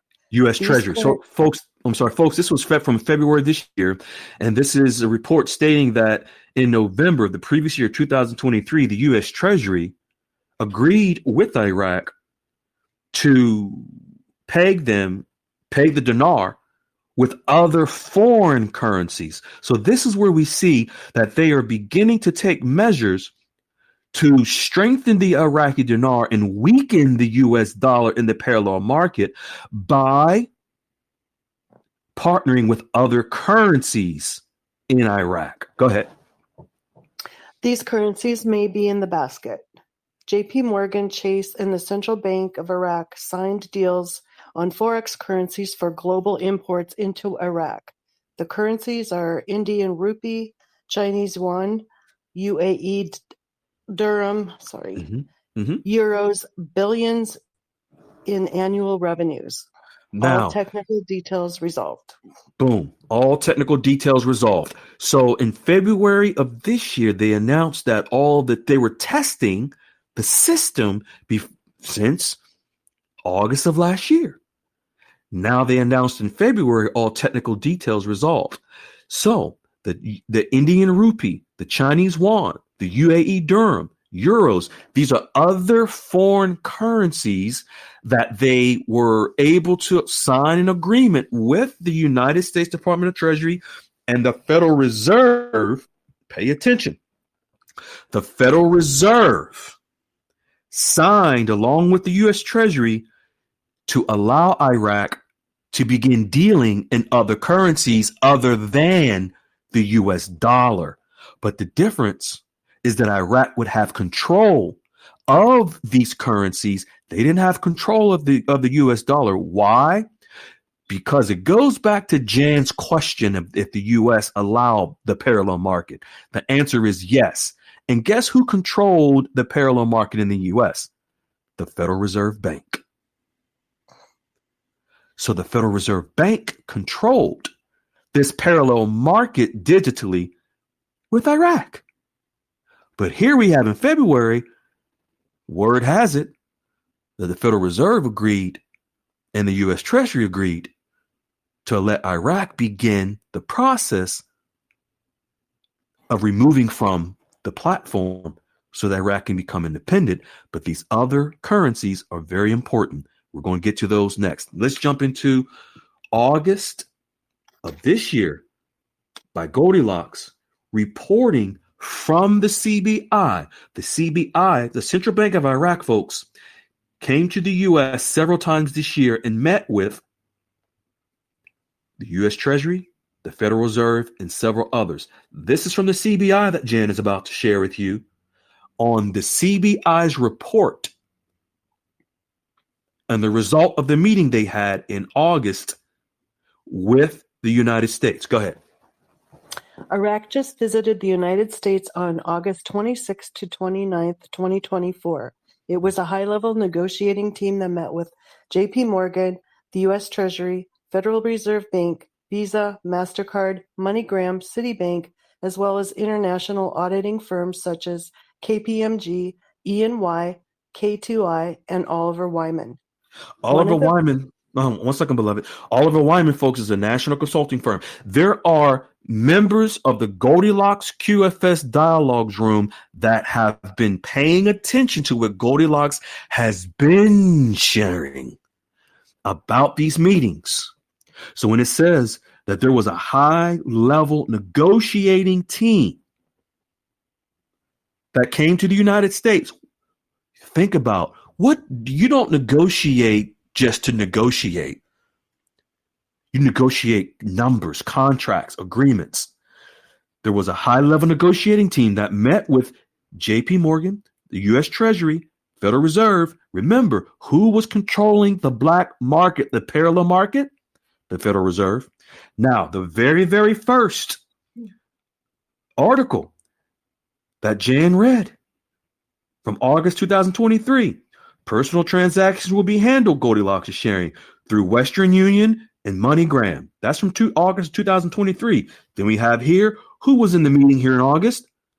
MoneyGram, MasterCard, Western Union. Why are these companies important?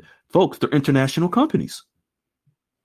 International auditing firms, KPMG, Ernst & Young, Oliver Wyman, international auditing firms. You're going to see here shortly why the CBI has included international auditing firms in all of these meetings. Actually, it wasn't the CBI including them. It was the U.S.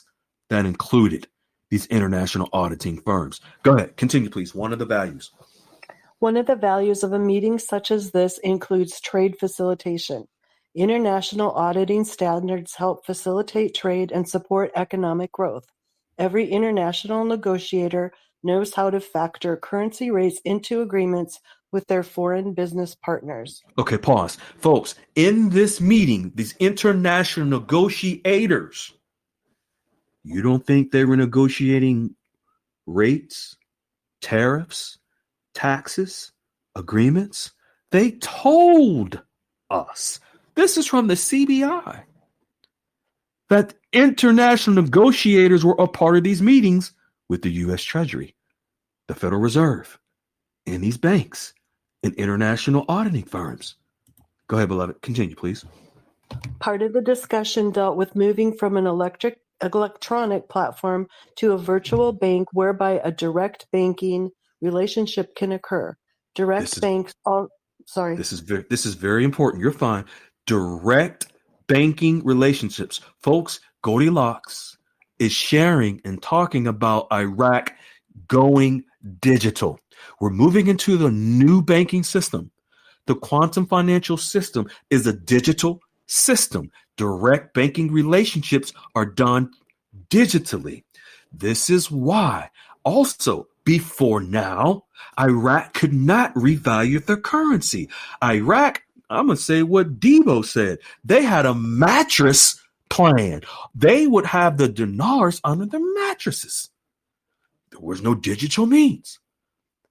Now Goldilocks is sharing by way of the CBI announcing about their digital transformation. Earlier this year, Iraq announced that they are digital. In May of this year, as a matter of fact, when Iraq announced that they partnered with a Ripple partner named Temenos. Ripple, yes. XRP, yes. Iraq partnered with them in May. This is Iraq's transition that here we are in August. The CBI is talking about. They're discussing direct banking relationships. Well, direct banking relationships means that there's no intermediary. That means that the CBI will be able to bank directly with another bank. What about international banks? What about the CBI connected to banks outside of Iraq? Folks, it has never been done before, but they're talking about it. This is August. Direct banking relationships. Okay, you can continue. Direct banks. Direct banks, also known as branchless or virtual banks, offer their services online through mobile apps, email, and other electronic means. 1 second. When we had our meeting, our conference call via Zoom with Goldilocks, D, and myself, the CBI stated that in 2000, prior to 2023, that it was around 19% of their population were banking through mobile apps via digital. But now it's over 65, almost 70% of their population is now banking digitally through mobile apps. There was a massive transition that occurred in Iraq between 2023 and 2024. This was a massive undertaking when Prime Minister al-Sudani took office in October of 2022. By February of 2023, he implemented the plans for Iraq to go digital. So here we are, August of 2024, and they're talking about what they've accomplished. And on October, when the CBI told us directly that this is what, as a matter of fact, now I think about it, they also said, the CBI told us directly that their primary target now for digital banking is for their population for ages 21 and under. Okay, go ahead, beloved. You can continue. Another portion of the conversation moved towards international engagement through international correspondent banking such as the SWIFT system provides. A network of international correspondent banks is a complex system of financial institutions that work together to facilitate global transactions. Okay, pause. International correspondent banks. Also on that call with the CBI, they told us that by the end of this year, their focus is to be removed from the electronic platform, which means to eliminate the black market, parallel market, so that they can connect to international correspondent banks. That means these are banks that are international banks. They're all over the world, these banks. And their goal is for the CBI to connect to them because it's never been done in history before because the dinar was not international. So they had to do something to connect to these banks internationally. And if you connect to international banks, international correspondent banks, you have to meet certain international legal standards. So let's see if they've done that. Continue. Yes, this requires a stable exchange rate that can be used between countries in trade and foreign currency exchange. These determinations are part of a supply and demand ratios factored in through trade. Mm-hmm. The people invited to this meeting was no accident. It was a negotiating team ready for action. It was a meeting to discuss the requirements necessary to open their accounts with international correspondent banks.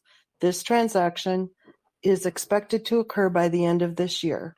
Remember, this is August, folks, that Goldilocks is sharing. This is August, that something was expected to happen by the end of this year for Iraq to be able to connect to international correspondent banks. Go ahead.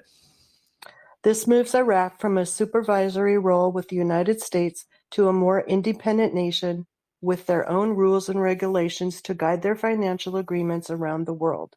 Yes, this is the information I think it should say we have been looking for a long time. Watch the Absolutely. water. Now, so boom, boom, boom, boom. Now we are going to get into we're going to get into some meat and potatoes. I'm getting hungry. I shouldn't have said that. I'm getting hungry. Now we're going to get into, I can't help it, Jan. Now we're going to get, now let's get into, we're going to go to the CBI and the conversation that we had with the CBI that confirmed their plans. Go ahead, beloved. And this is from October. This is from October the 14th, folks. October the 14th by Goldilocks. Go ahead. CBI contact intel. D, freedom fighter, and I, not me, Goldilocks, spoke by way of phone conference to our CBI contact in Iraq. He talked about how his people are moving towards digital banking and starting next month utilizing debit cards, credit cards, and point of sale. Mm-hmm. Through the use of a smartphone technology, the Iraqi people will be utilizing an electronic wallet that enables them to do international exchanging of currency across borders through Western Union, MoneyGram, and Visa. 1 second, beloved. Why is that, folks? Because Iraqis travel all over the world. And they'll be able to access, most people don't even realize that Western Union and MoneyGram are currency exchange centers. You go to your local grocery store or drugstore, and they have just about every currency exchanged, sent via wire right there. So who's been in these meetings with Iraq in the United States? MoneyGram, Visa, Western Union. Jan, I don't want to put you on the spot, but anyone thinking, I'm just ask openly. If any of you remember earlier in the year, Goldilocks shared about the Iraqi dinar moving from a category C to a category A currency. And the way that was going to be done was also via MoneyGram and Western Union. These are international exchange companies. Go ahead, young lady. You can continue. Oliver Wyman. Oliver Wyman International Managing Company has been helping Iraq's people understand the process of digital transactions.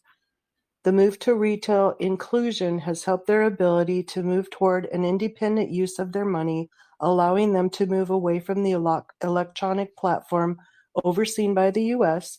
in Iraq, as well as ending their currency auction window by the end of this year. 1 second, beloved. Thank you. The move to retail inclusion has helped their ability to move forward an independent use of their money, meaning the dinar, allowing them to move away from the electronic platform, black market, parallel market, which is overseen by who, Jan? The U.S. Does that answer your question? Yeah. About the Oh, yeah.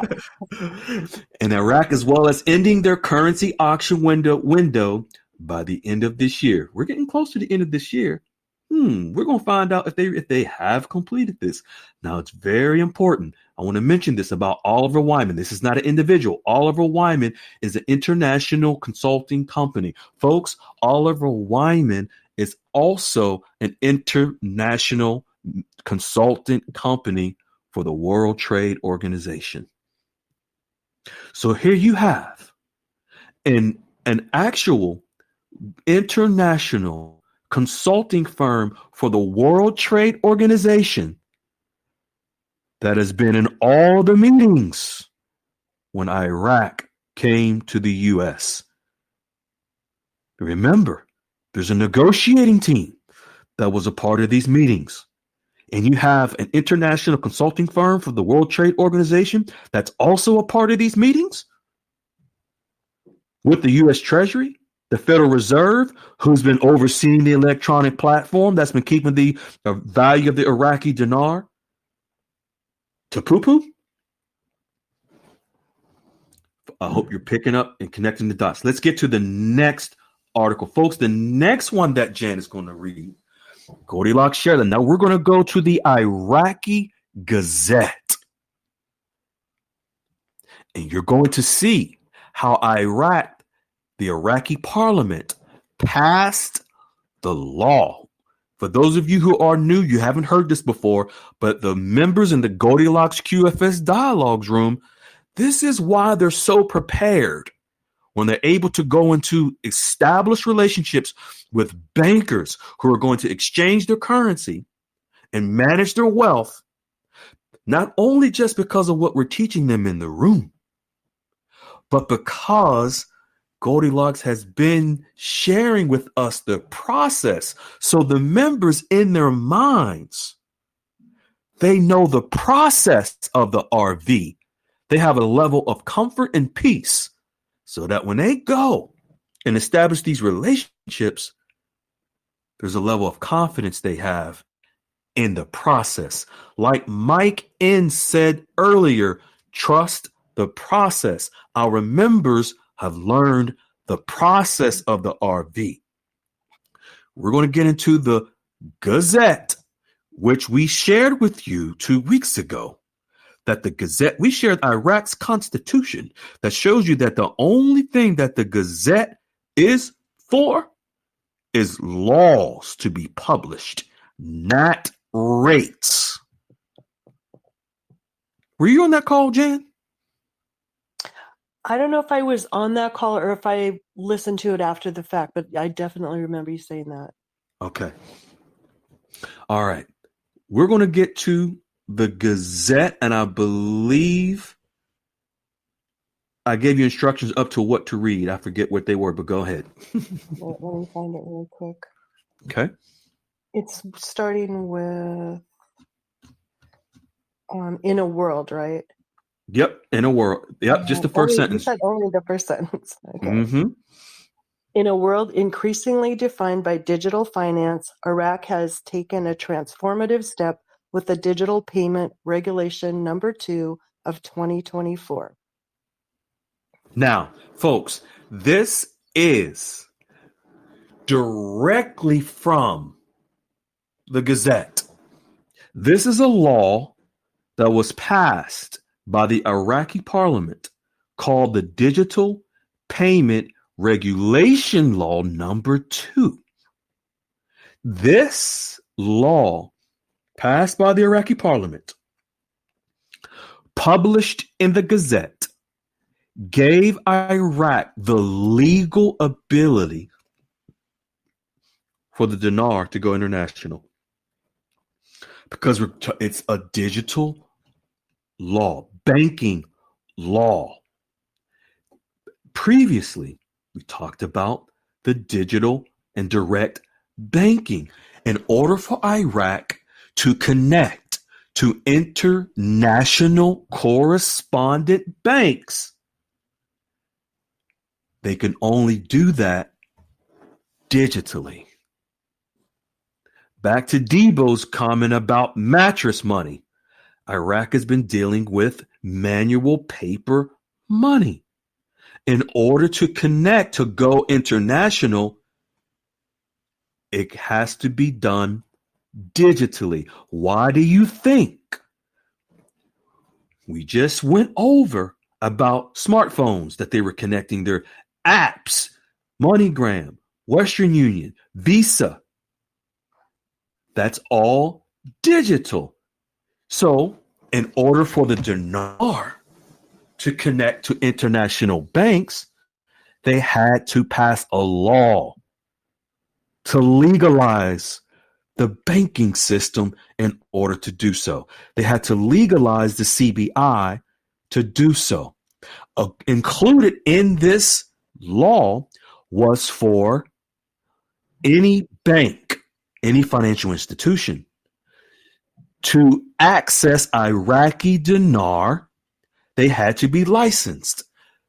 All the major financial institutions around the world has already applied and received their licenses from the CBI. You must understand this. Yes, all of these countries around the world who are preparing, who are waiting for the RV, they have an unlimited billions, maybe trillions of dinar in their reserves. I'm going to repeat that again because I probably said it fast. These countries around the world, whatever country you can think of, yes, even the countries for the currencies that you hold, they have dinar in reserves. They have paper dinar in their reserves, in their banks. When I say reserves, I mean in their banking systems, maybe in massive safes and bunkers, wherever. These central banks around the world hold massive amounts of dinar ready for the revaluation of the dinar, but they're paper. This new law passed by the Iraqi parliament, published in the Iraqi Gazette, called the Digital Payment Regulation Law, it allows all of those countries around the world who hold paper dinar, who are now licensed with the CBI, to transact dinar digitally, so that when the Iraqi dinar revalues, they don't need to ship large planes and pallets of those paper dinars from their safes and from their bunkers back to Iraq. It will be done digitally because of the Digital Payment Regulation Law number 2. Does this make sense, Jan? Mm-hmm. It does. So you see, folks, how Iraq is preparing to go international. They had to pass a law, which was 2 weeks ago, so that when the dinar revalues, all of those banks around the world will be able to instantly, let's say, for example, let's use numbers. Let's say, for example, you have, let's say the Central Bank of Vietnam, which is called the State Bank of Vietnam. Let's say if they have 1 billion dinar, and then all of a sudden the RV happens, and then that 1 billion dinar, whatever the rate for the dinar comes out, is times that rate instantly. Let's say, I'm gonna just use a number. I know I'm not saying this is it. Just saying if they have 1 billion and it comes out at $3 times 3. That's what the reserves in that bank has. Transacted digitally. Now, when you think of the term level playing field, when you think of the spiritual transformation of countries around the world that may be less fortunate, let's call it an emerging market, a poor country that has tons of dinar,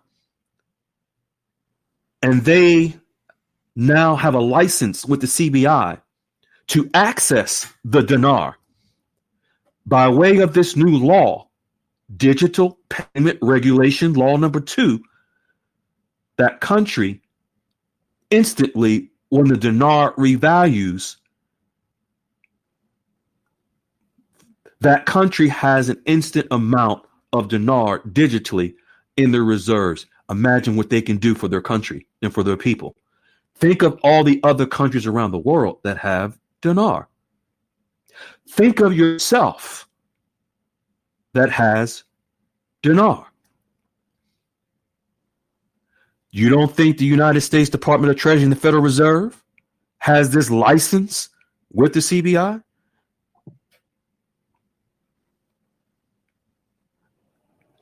If it hadn't been for the United States Department of Treasury and the Federal Reserve, Iraq wouldn't even be able to do this. The United States helped Iraq to get to this point to pass this law because the United States has been helping to prepare Iraq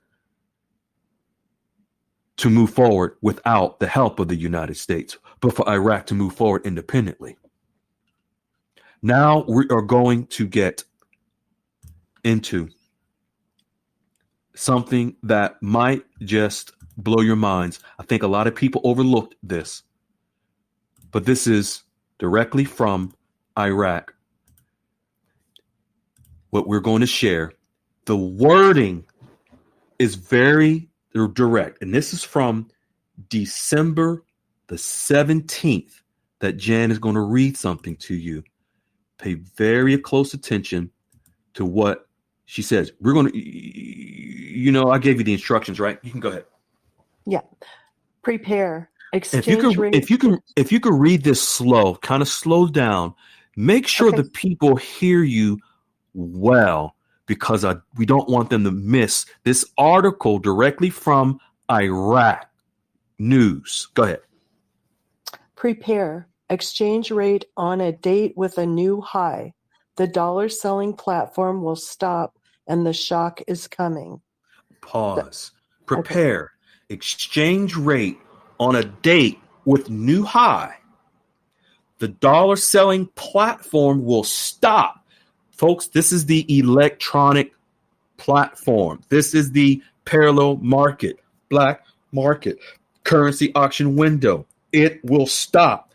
And the what is coming, Jan? Shock. This is coming. This is the most direct, straightforward article. I've been studying for 13 plus years Iraq, and I've never seen them be so direct in their communication.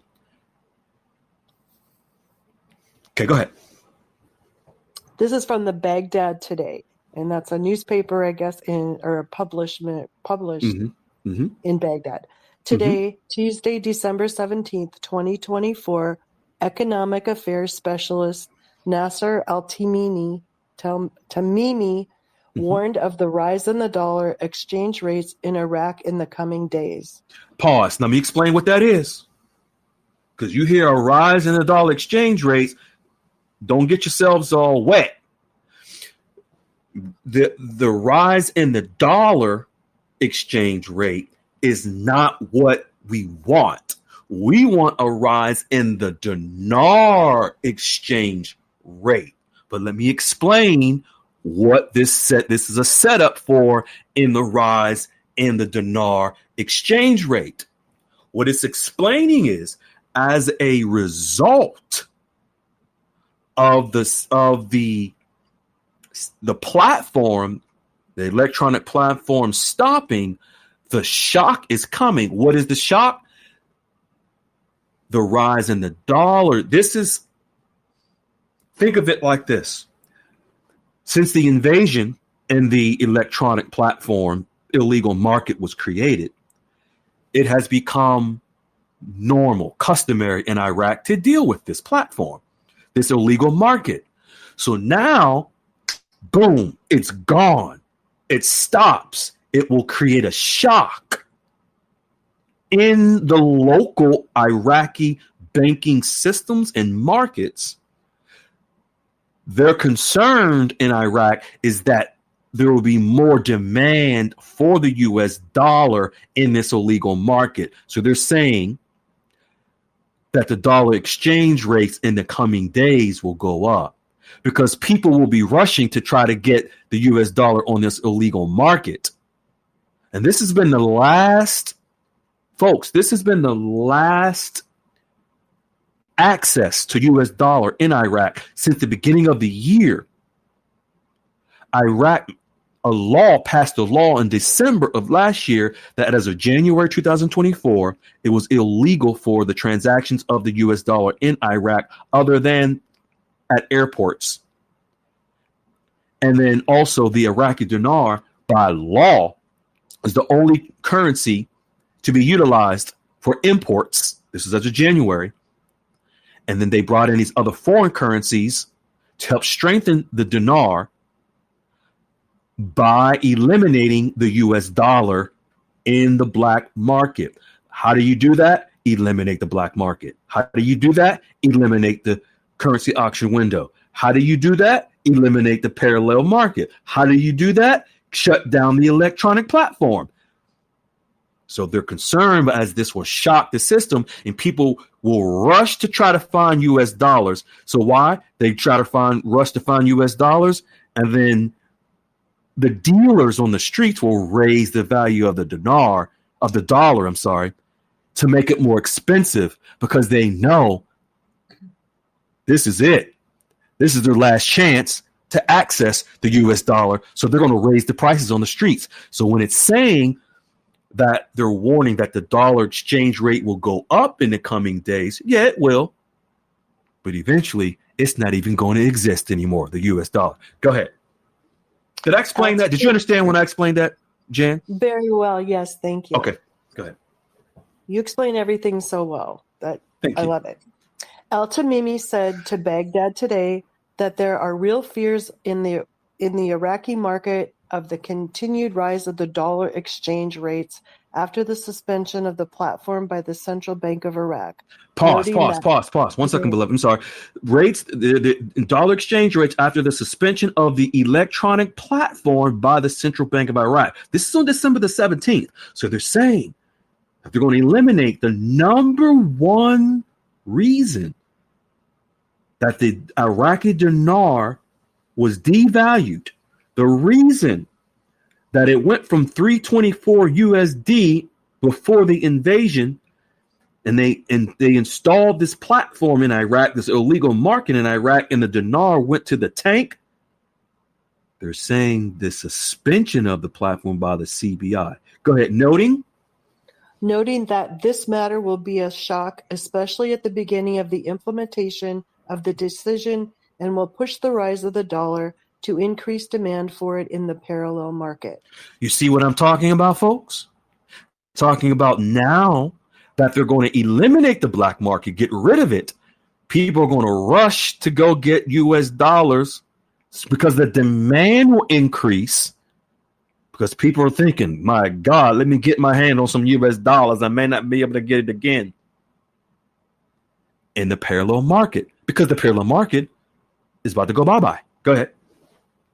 He added that after stopping the platform, most traders, especially small ones, will rely on the parallel market to finance their foreign trade, with the continuation of financing trade with Iran and Turkey in dollars in illegal ways, pointing out that this is what will push the rise, and for this practical steps must be taken to prevent this by the monetary authority in the country, and urgently.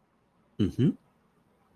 On Wednesday, September 4th, 2024, the Central Bank of Iraq revealed the mechanism for ending the electronic platform for external transfers, while indicating that placing external transfers and meeting requests for dollars in sound and consistent paths with international practices and standards. International practices and standards. The Central Bank of Iraq revealed the mechanism for ending what, Jan? The electronic. So long. You got to follow me. The electronic platform. Electronic platform, yes. For external transfers. While indicating that placing external transfers and meetings requests for dollars, sound and consistent paths with international practices and standards. So that moving from the electronic platform, they're saying now they're going to meet international standards. Continue. The bank said in a statement received by Baghdad today that the electronic platform for foreign transfers managed by the Central Bank of Iraq began at the beginning of 2023 AD as the first stage to recognize financial transfers in a way that... Oh, sorry. Mm-hmm. Reorganize financial transfers in a way that secures proactive control over them instead of a subsequent control through the Federal Reserve auditing daily transfers, and this was an exceptional measure as the Federal Reserve does not usually do so, and a gradual shift. 1 second. This is very important. This shows you. Remember, who has Iraq, the CBI, been meeting with in the U.S.? The U.S. Treasury and the Federal Reserve. Who created the electronic platform in Iraq, Jan? The U.S. Federal Reserve. By the Federal Reserve. And this is telling us the bank, CBI, in a statement received Baghdad today that the electronic platform for foreign transfers managed by the CBI began at the beginning of 2023 as a first stage to reorganize. So they're saying at the beginning of 2023 is when they started the process, the beginning stages to eliminate the electronic platform. What was the very first article by Goldilocks that Jan read today on August the 3rd, 2023? Iraq is currently working on the movement of foreign funds through money laundering mechanisms. They are achieving this through applying international standards governed by the financial terrorist law and money laundering. Electronic platforms will give them banking protocols to help them implement full confidence. These new procedures will allow them, meaning allow Iraq, to transfer digitally through an exchange process without limits, meaning no restrictions. Goldilocks said this in 2023 August, that this was going to happen. And now here we are. And they're telling you on December the 17th that they began the process in 2023 to get rid of the electronic platform. Go ahead. And a gradual shift was planned towards building direct relationships between banks in Iraq and foreign correspondent and accredited banks, mediating this an international auditing firm to pre-audit remittances before they are executed by correspondent banks. Boom. International auditing firm. What did we just talk about? Who was in their meetings? Oliver Wyman. International auditing firms. Ernst & Young. These are institutions that are partnering with the World Trade Organization. And it says the first stage to reorganize financial transfers in a way that secures proactive control over them instead of subsequent control from the Federal Reserve. And it says, and this was an exceptional measure as the Federal Reserve does not usually do so. What does the Federal Reserve not usually do? Give up control. They're talking about giving control back to the CBI so they can meet international standards. And this next and very last one is the one that is going to blow your minds. Let's jump right into it, beloved. He added that during the year 2024 and so far, 95% of the transfer process from the electronic platform to the mechanism of correspondent banks directly between them and Iraqi banks has been achieved. And okay, this 1 second. means You're good. Has been achieved. Now, that was 95% as of this writing. 95% has been completed.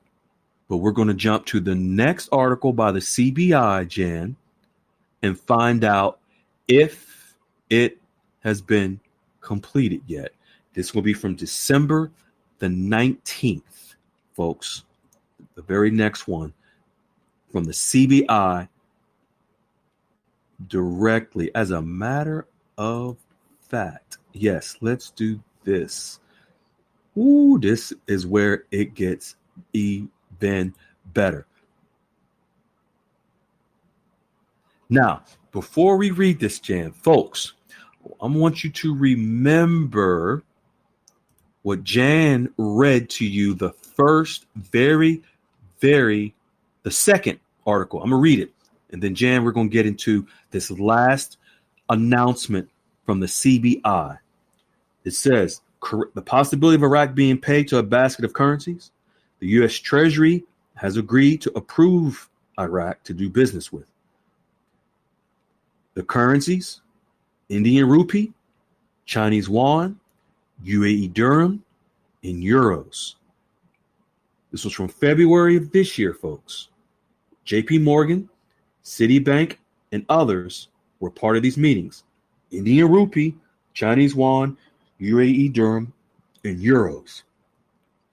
The U.S. Treasury and the Federal Reserve agreed that Iraq will be able to utilize these currencies as alternatives to the U.S. dollar on the black market, the parallel market.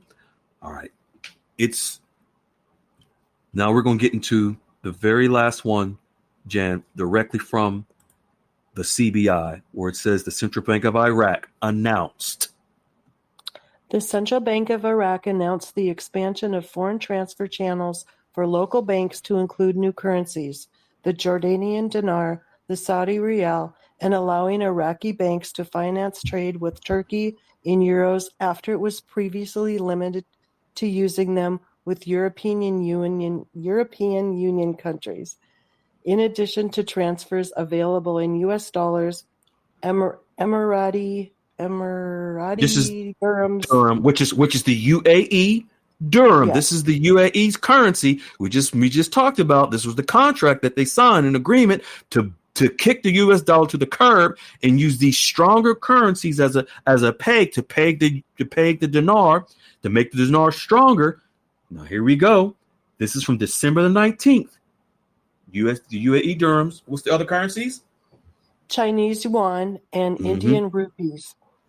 The bank explained that this step comes within its efforts to expand foreign trade financing options in various currencies and channels, and the bank has begun taking the necessary measures to meet banks' requests in these countries. In these currencies. Okay, pause. Okay. So now we have where China,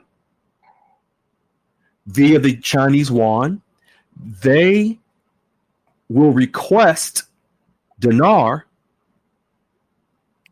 into their banks in exchange for the yuan, the UAE dirham, as well in the US dollar. This is what this is telling us. So now this is saying that these international banks can now, these countries can now transact internationally with Iraq digitally through these other currencies in these other countries. Go ahead. The central bank indicated. The central bank indicated that this expansion in foreign transfer channels provides transfer operations at the official price and 1 second. aims to... This is very important. The central bank indicated, meaning that this expansion in foreign transfers. So now they're talking about they're transferring the dinar outside of Iraq.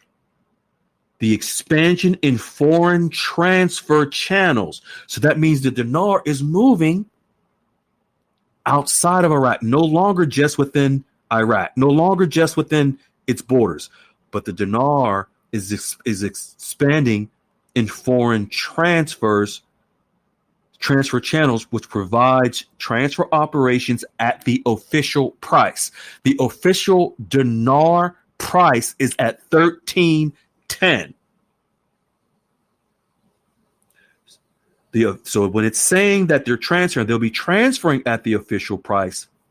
But when the RV happens, when the revalue of the currency happens, it'll instantly go up. So go ahead. And aims to streamline transfers and involve a greater number of banks in foreign transfer operations, and expand the horizons of economic cooperation between Iraq and other countries. So folks, this is allowing to expand the horizons of economic cooperation between Iraq and other countries. In order for them to transact, to move dinar to other countries that are outside of its borders, countries that are foreign, countries that are international, they have to have international means. Well, they just passed a law, the digital law published in the Gazette that gave them the legal rights to meet international standards. Go ahead. Especially in light of the bank's efforts to find other channels to meet the volume of demand for various foreign currencies, according to Iraq's dealings with those countries. This next and very last sentence, Jen, read slow, but folks, this last sentence is Iraq's announcement that many probably didn't see, didn't realize, I know didn't hear in DINAR land, because they don't read the CBI. They don't read the information. They probably don't even know, can't even comprehend what is written on the CBI. But that's another story for another day. Go ahead. It is worth noting. It is worth noting that a smooth transition took place during 2024 from the electronic platform. Pause. I got to read this with you. It is worth noting that a smooth transition took place during 2024 from the electronic platform. This is on December the 19th, speaking past tense. Just on December the 17th, the previous article that we just read, it stated that the shock was coming from the electronic platform. By eliminating the electronic platform, the US dollar was going to go up in Iraq because people were going to rush to the streets to buy the US dollar. That was December the 17th. Now, December the 19th, it tells us 2 days later, it is worth noting that a smooth transition took place. Is that past tense, Jan? Took, yes. It is worth noting that a smooth transition took place during 2024 from the electronic platform to directly accredited correspondent banks. So those international correspondent banks that Iraq can now connect to has been done. Go ahead. You can start over from the very first sentence, not the first sentence, but it is worth noting. It is worth noting that a smooth transition took place during 2024 from the electronic platform to directly accredited correspondent banks.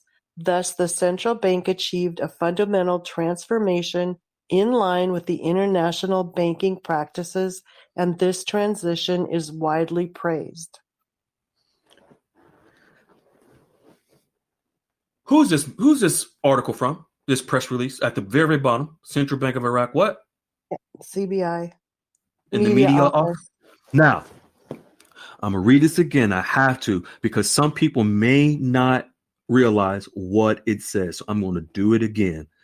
It is worth noting that a smooth transition took place during 2024 from the electronic platform. Folks, there is no more black market.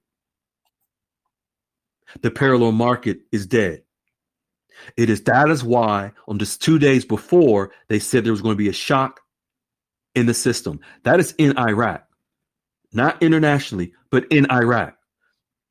It is worth noting that a smooth transition took place during 2024.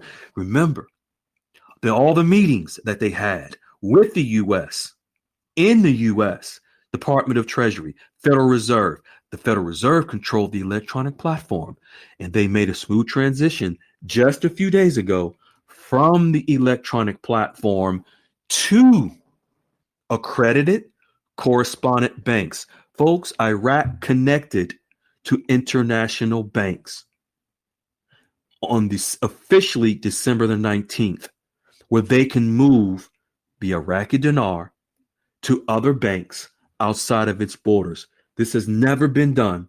This has never been something that they've been able to do. That is why it is saying that the CBI achieved a fundamental transformation in line with international banking practices. These international banking practices, which are international standards, they've never before were able to do this. But they now have met the international standards. This is why the digital banking law was passed that allowed them to do this. This is why on December the 19th, they had an article stating a shock was coming inside of Iraq to the rates because the electronic platform was being removed. The parallel market, the black market, the currency auction window that Dr. Shabibi stated that had to be removed in order for Iraq to revalue their currency, it does not exist anymore. Why? It is worth noting that a smooth transition took place during 2024 away from the electronic platform on December the 19th, where they no longer go through the Federal Reserve.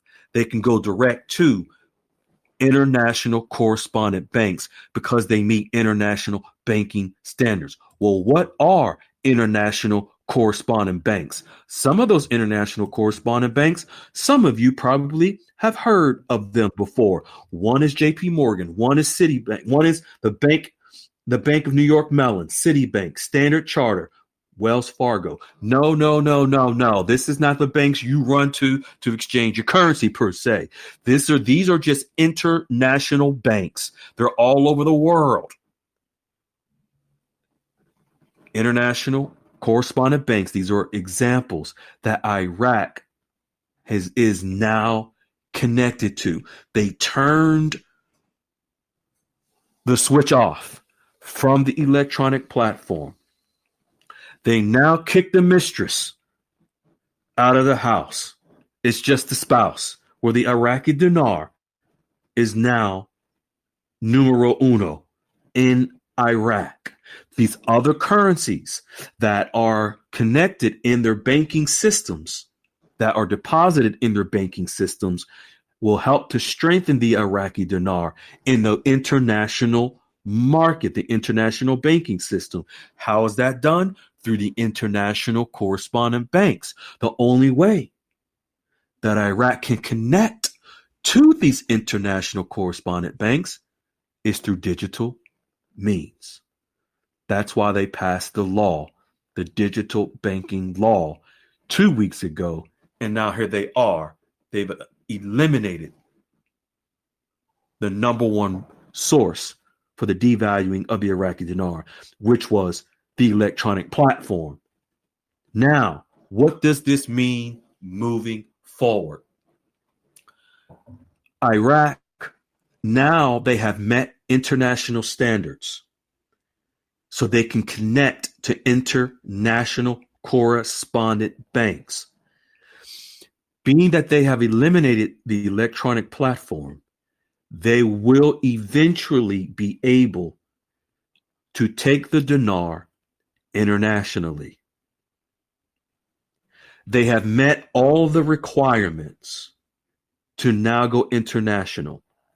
Also, by Iraq passing this digital law 2 weeks ago that enables them to go international, it was also a requirement for Iraq to join the World Trade Organization. Everything is connected to everything. There is no coincidence in any of this. Many of you had no idea that Iraq has been preparing to disconnect from the electronic platform. Little did you know they had to in order to revalue the currency. Little did you know they had to in order for the dinar to even meet international standards to go beyond its borders to go international. When you've been hearing every week, every weekend, you've been hearing about the Gazette, the rate is going to be there, the HCL and all this other stuff, and Reno and the BRICS. And how was any of that possible until they eliminate the electronic platform, the illegal market that kept choking the value of the dinar. They just announced on December the 19th, directly from the CBI. Jan just read you the press release directly from the CBI stating that it took place. They just disconnected. Jan, do you see any way possible that they could have gone international before they disconnected from the number one source that has kept the dinar in the tank? No way. Absolutely not. And they were so strategic, ladies and gentlemen, to pass a law, the digital banking law, digital payment regulation law, published in the Gazette 2 weeks ago. They prepared for the meeting international standards. They had to pass regulations. This is something that Goldilocks has been telling us for over 2 or 3 years. Something that myself and Wiley has been stressing in the room for quite some time. Regulations. They've passed the regulations, posted in the Gazette to meet international standards, and 2 weeks later, what do? Cut off the electronic platform to meet international standards and connect to international banks. How? Digitally. Because they passed the regulation to do so. Now let's go have some fun with y'all that have established relationships with bankers. Jan, did you have anything you wanted? You asked an intelligent question. You want to ask me anything about what we just went over? I did have a question earlier, but I don't know what it was. But I was just going to ask really quick.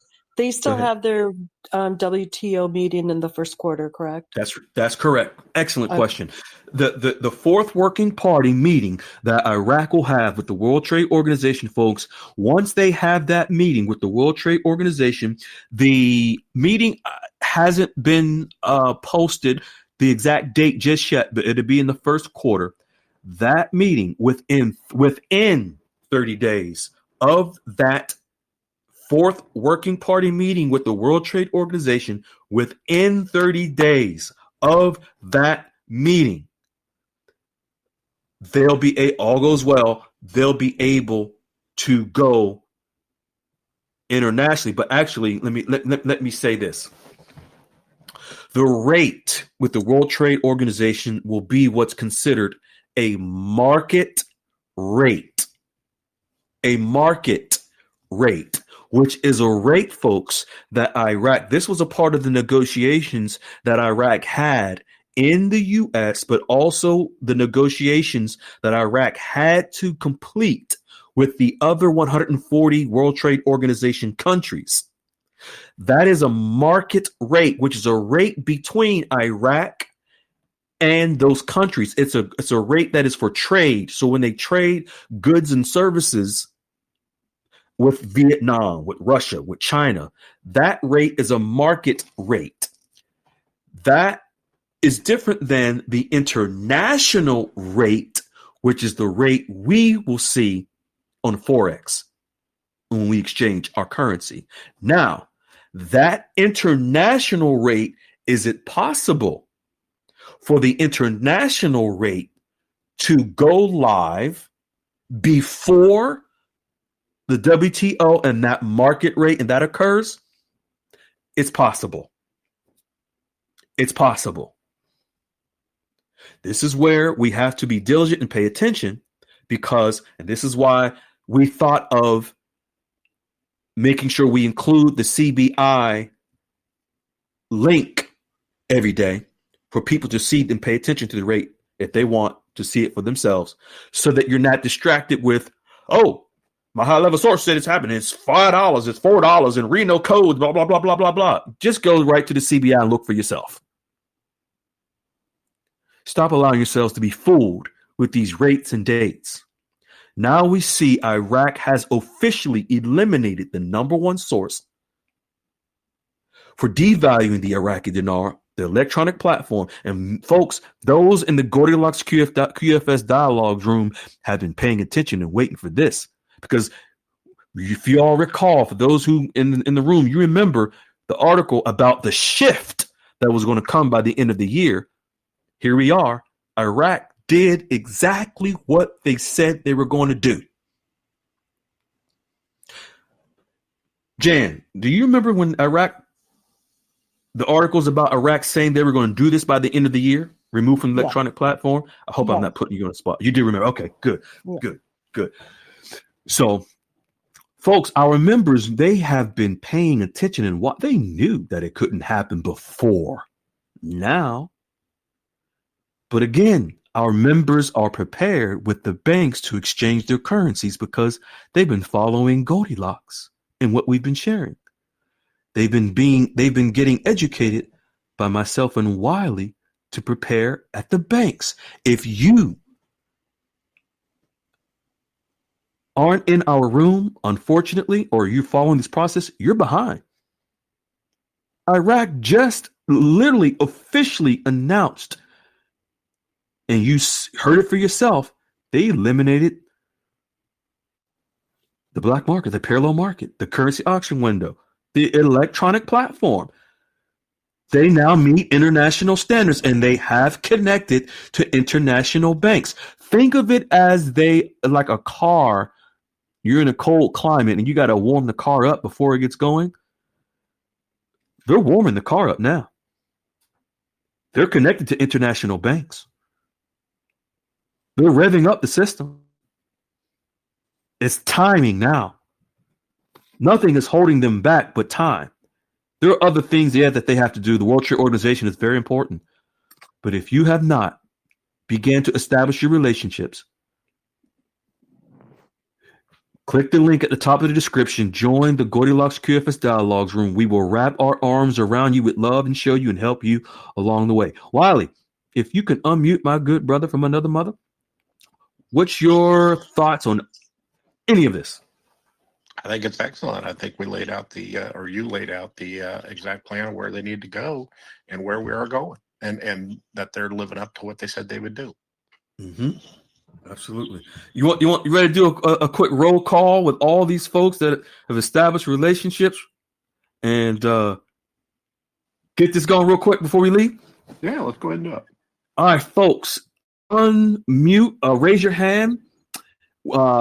If you have established your relationships, if you are in the process of establishing, you have gone through the process, we want to acknowledge. Oh, them hands. I see them hands. Yes. Wow. I don't know if I can keep up. Keep going. Whew. Lord. Woo, this is going to get good. All right. I'm going to start. Dang, they just add. Wow. Okay, I sound like a drunk. Okay, let me go. I think as I, wow. Now, folks, please make sure you are someone that has, if not, you're going to type the call, but wow, I'm still clicking. I see people that have never even, now, if y'all, any trolls here, we're going to mute you. I see names I haven't seen before. People, we got some lurkers, Wiley. Wow. Whoa. I'm still clicking. Oh my God. Wow. I know I keep saying wow. I'm sorry. Whoa. Use another word. Whoa. All right. We're going to come to you. I'm still going down the man. She-Hulk. I don't know if you can keep up. I was going to write these names down, but there's so many. Okay. I think I'm getting down to good God almighty. All of these people. Wow. I know I said that. Wow. All of these folks. It just keeps going. Okay. Whew. All right. We're going to, if you all that had your hands up, if you can unmute, I'm going to come to you. I'm going to ask a simple question. I just need a yes. Nothing long drawn out. People from all over the world are going to hear your voice. People that are going to be so inspired to know that they can do what you did. For those of you who have established relationships, you've met your bankers, you know who they are, you've got their contact, you're going through the steps that Wiley and I are sharing with you in the room, the 8 steps. You can unmute. I'm going to come to you. And my question is this. Are you someone that has or established a relationship with your bankers in the process where you're at? If you are, you're going to unmute and you're going to give me a yes, a yay, a hallelujah, a show enough, whatever you want to give to inspire some people. How you going to say yes? You say it. All right, let's go. I see my garlic. String bean is first. String bean. What about you? Yes, sir. Yes. All right. So you ready to go? You got your bankers set up, and I know you done had like 3, 4, 5 meetings. No more potlucks with Sally. I am none of that. You ready? Ready. All right. Is that a yes?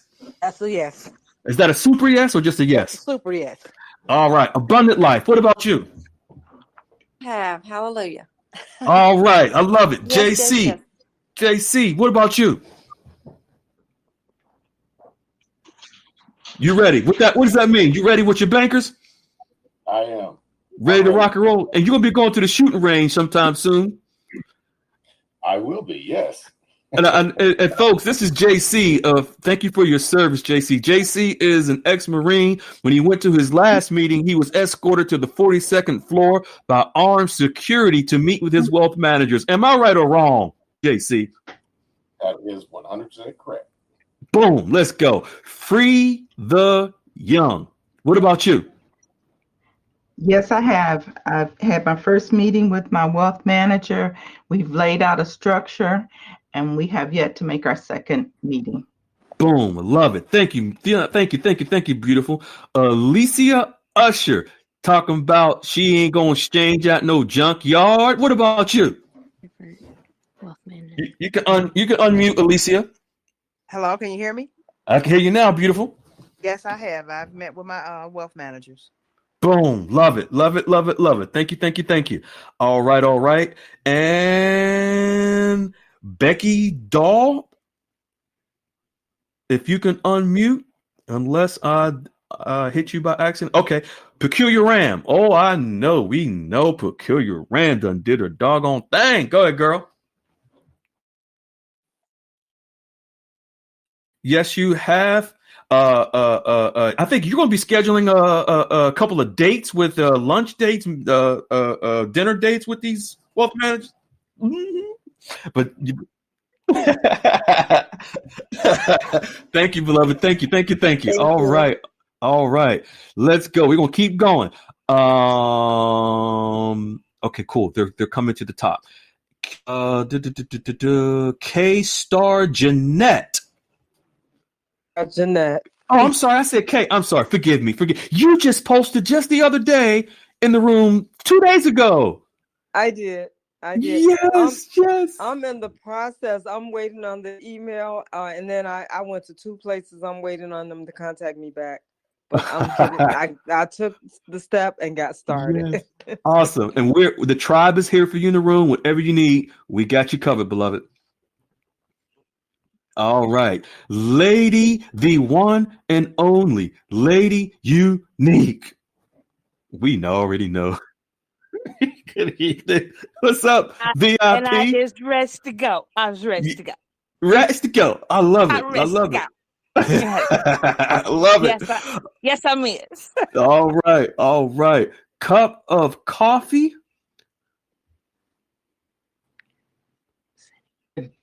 We're ready to go. Ready to go, my man. Thank you. And I remember a cup of coffee posting a while ago. SJS16. Oh, yes. I remember you. SJS16. If you can unmute. If you're not, go to the next one. We'll come back to you if you can unmute. CVC. Oh, I know CVC. Go ahead with your best self, CVC. Oh, hello, my friend. And yes, we are ready. Ready for your exchange? Yes, we are Bank. ready. We have our trust almost in place and we are ready. Boom. I love it. Tier 1 bank or private wealth? Tier 1 banks. One, we are just totally excited about. The other one, equally as excited, but one of them is just beyond what I could have imagined, and we're just so happy. I Boom. have no words. Awesome. And Love it. yeah. Thank you. Thank you. Thank you. Brunette Grand, the one and only, my beautiful, beautiful Brunette Grand. Brunette Grand, are you baking banana nut bread? I sure do. Thank you, beautiful. We appreciate you. Welcome. All right. And let's see. There's so many. I'm losing place. Sally, I am. Yes, indeed. No, I have. All right. I love it. You ready? All right. Cool. One for Jesus. You've been moving and rocking lately. Go ahead with your best self. One for Jesus. Hey guys, how are you doing? Yes, I am Good. ready. So excited. I'm so Awesome. excited. Thank you so much. You're welcome, beloved. Yes. You are doing a fantastic job. One for Jesus. Mr. and Mrs. Eyebrow. Absolutely. I love it. Yes, indeed. All right. Oh man. Okay. I gotta get down here to Zachary. Hey. And the Queen, Amber. Go ahead. Yes. Yes. I love it. Yes, I love it. All right. I think they're coming. Ready? All right. We're ready. Boom. All right. Folks, start unmuting because if you unmute, I can see you. I can come right to you. Okay, there you go, SJS16. Second. Boom. Awesome. Love it. January 2nd. Boom. Appreciate you. God You're bless welcome. the United States of America. All right. God bless you. All right. And my man, follow the bouncing ball. Hey, amen, brother. You know, yes. like I said the other day, met with a VP. It was fine, but I am looking for somebody a little more high speed. So I think I'm going to be doing a little more dating on that. I do have a relationship with a tier 1 bank, so we're good to go. Boom. Love it. Thank you, brother. Appreciate you, man. Antonio Martin, let's go. You ready? One appointment, have another one this Friday. Yes. Salute. Then yes. Have another one on the 15th. But in the same token, I'm getting ready to interview private management.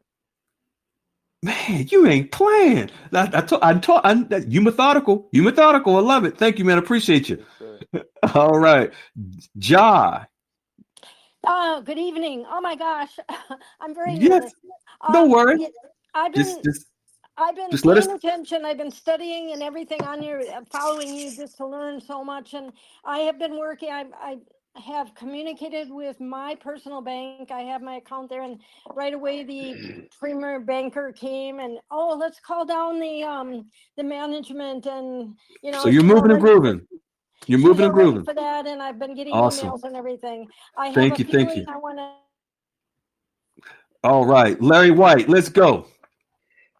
Set up with a major T1 bank for the exchange. Got major accounts set up with one of the largest mutual fund companies, and they have wealth managers I'm ready to work with. Awesome. Congratulations, my good man. Congratulations. All right. Let's go. I think RO, you might, if you can unmute.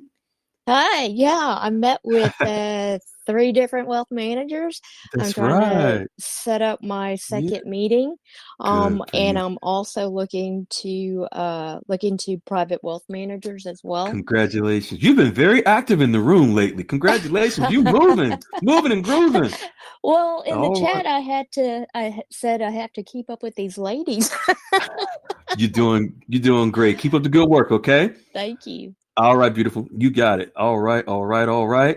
And wow, more? Jesus Lord, I love it. Debo, I am setting on ready. Setting on ready. I love it. Setting on ready. I love it. Steve, man, I was looking for you, Steve. Let's go. I was looking for you earlier. Steve, I know you've been grooving with this. Yesterday you posted in the room. What's up, buddy? I had my second meeting yesterday with one of the three wealth managers that I met a month ago. I walked into a tier 1 bank. I did exactly everything. Sat down with two wealth managers. One wealth manager wasn't there. But you're good to go. Gave me their business cards. You're moving and grooving. And then 2 weeks after that, I got a call back to set up a second meeting, which was yesterday. You ain't playing. What's funny that they're all three from the Middle East. Oh, that's right. You said that. One is from Jordan, I think. One, he told me, is from Jordan. Man, bro, you good to go. Congratulations, brother. Thank you. All right, let's go. Christy Flea. Christy Flea, you can unmute. Okay, you might have some technical difficulties, but we'll come back to you. J.A. Ja in New York. I love that name. Ready, willing, and able. And he's getting back to me with my portfolio. And when I walked in with confidence, he thought I was FBI because I read all his credentials, awesome, and his licenses, and his awesome. And he was like, "How do you know that?" I said, "Well, if you're going to take care of my money, I need to know who's dealing with my money." He was. Are you from New York? Yes, I'm in Queens. I heard the accent. Congratulations, beautiful. We're going to get to the next one. Thank you so much. All right, Larry White. Whoops. Larry White. You can unmute, Larry White. All right. Looks like you weren't able to. And then we had Terrence Watkins. I think you might have had your hand up. You can unmute if you can. Yes, I'm here. There you go. Good. First time on here, but I listened to your YouTube morning. Okay. I've been to a couple banks and they kind of blew me off, but I'm gonna keep trying and I'm ready to go. Come to the room. We'll get you taken care of. All right. And I saw some other hands up earlier. Is that it? Just to make sure. We had a great roll. The one and only. Go ahead. I see you. Is She-Hulk here? She-Hulk, did you want to unmute?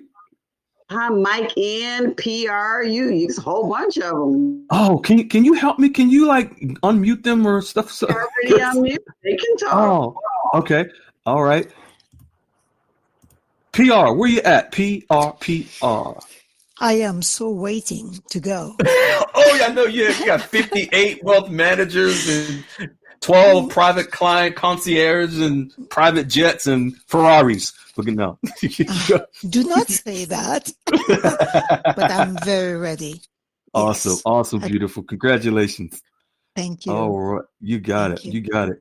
All right. Mike, of course. Big Mike. Mike in. Hey, all right. Not the only one with the car running, ready to go. I love it. Yes, sir. G Peach had tremendous help from Zach. G Peach. You had G Peach. There you go. Can you hear me? Well, I can hear you now. Yes, hello. All right. Yes, I have had 2 meetings at the banks.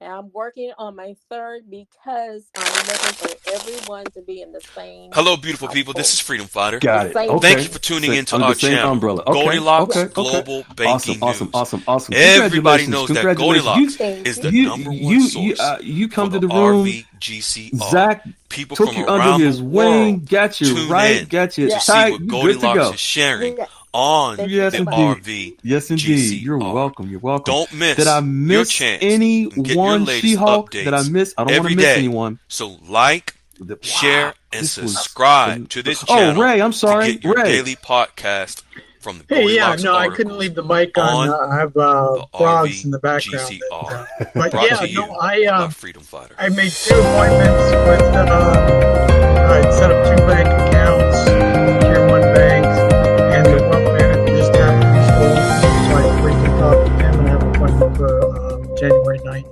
Good. So thanks, guys. Congratulations.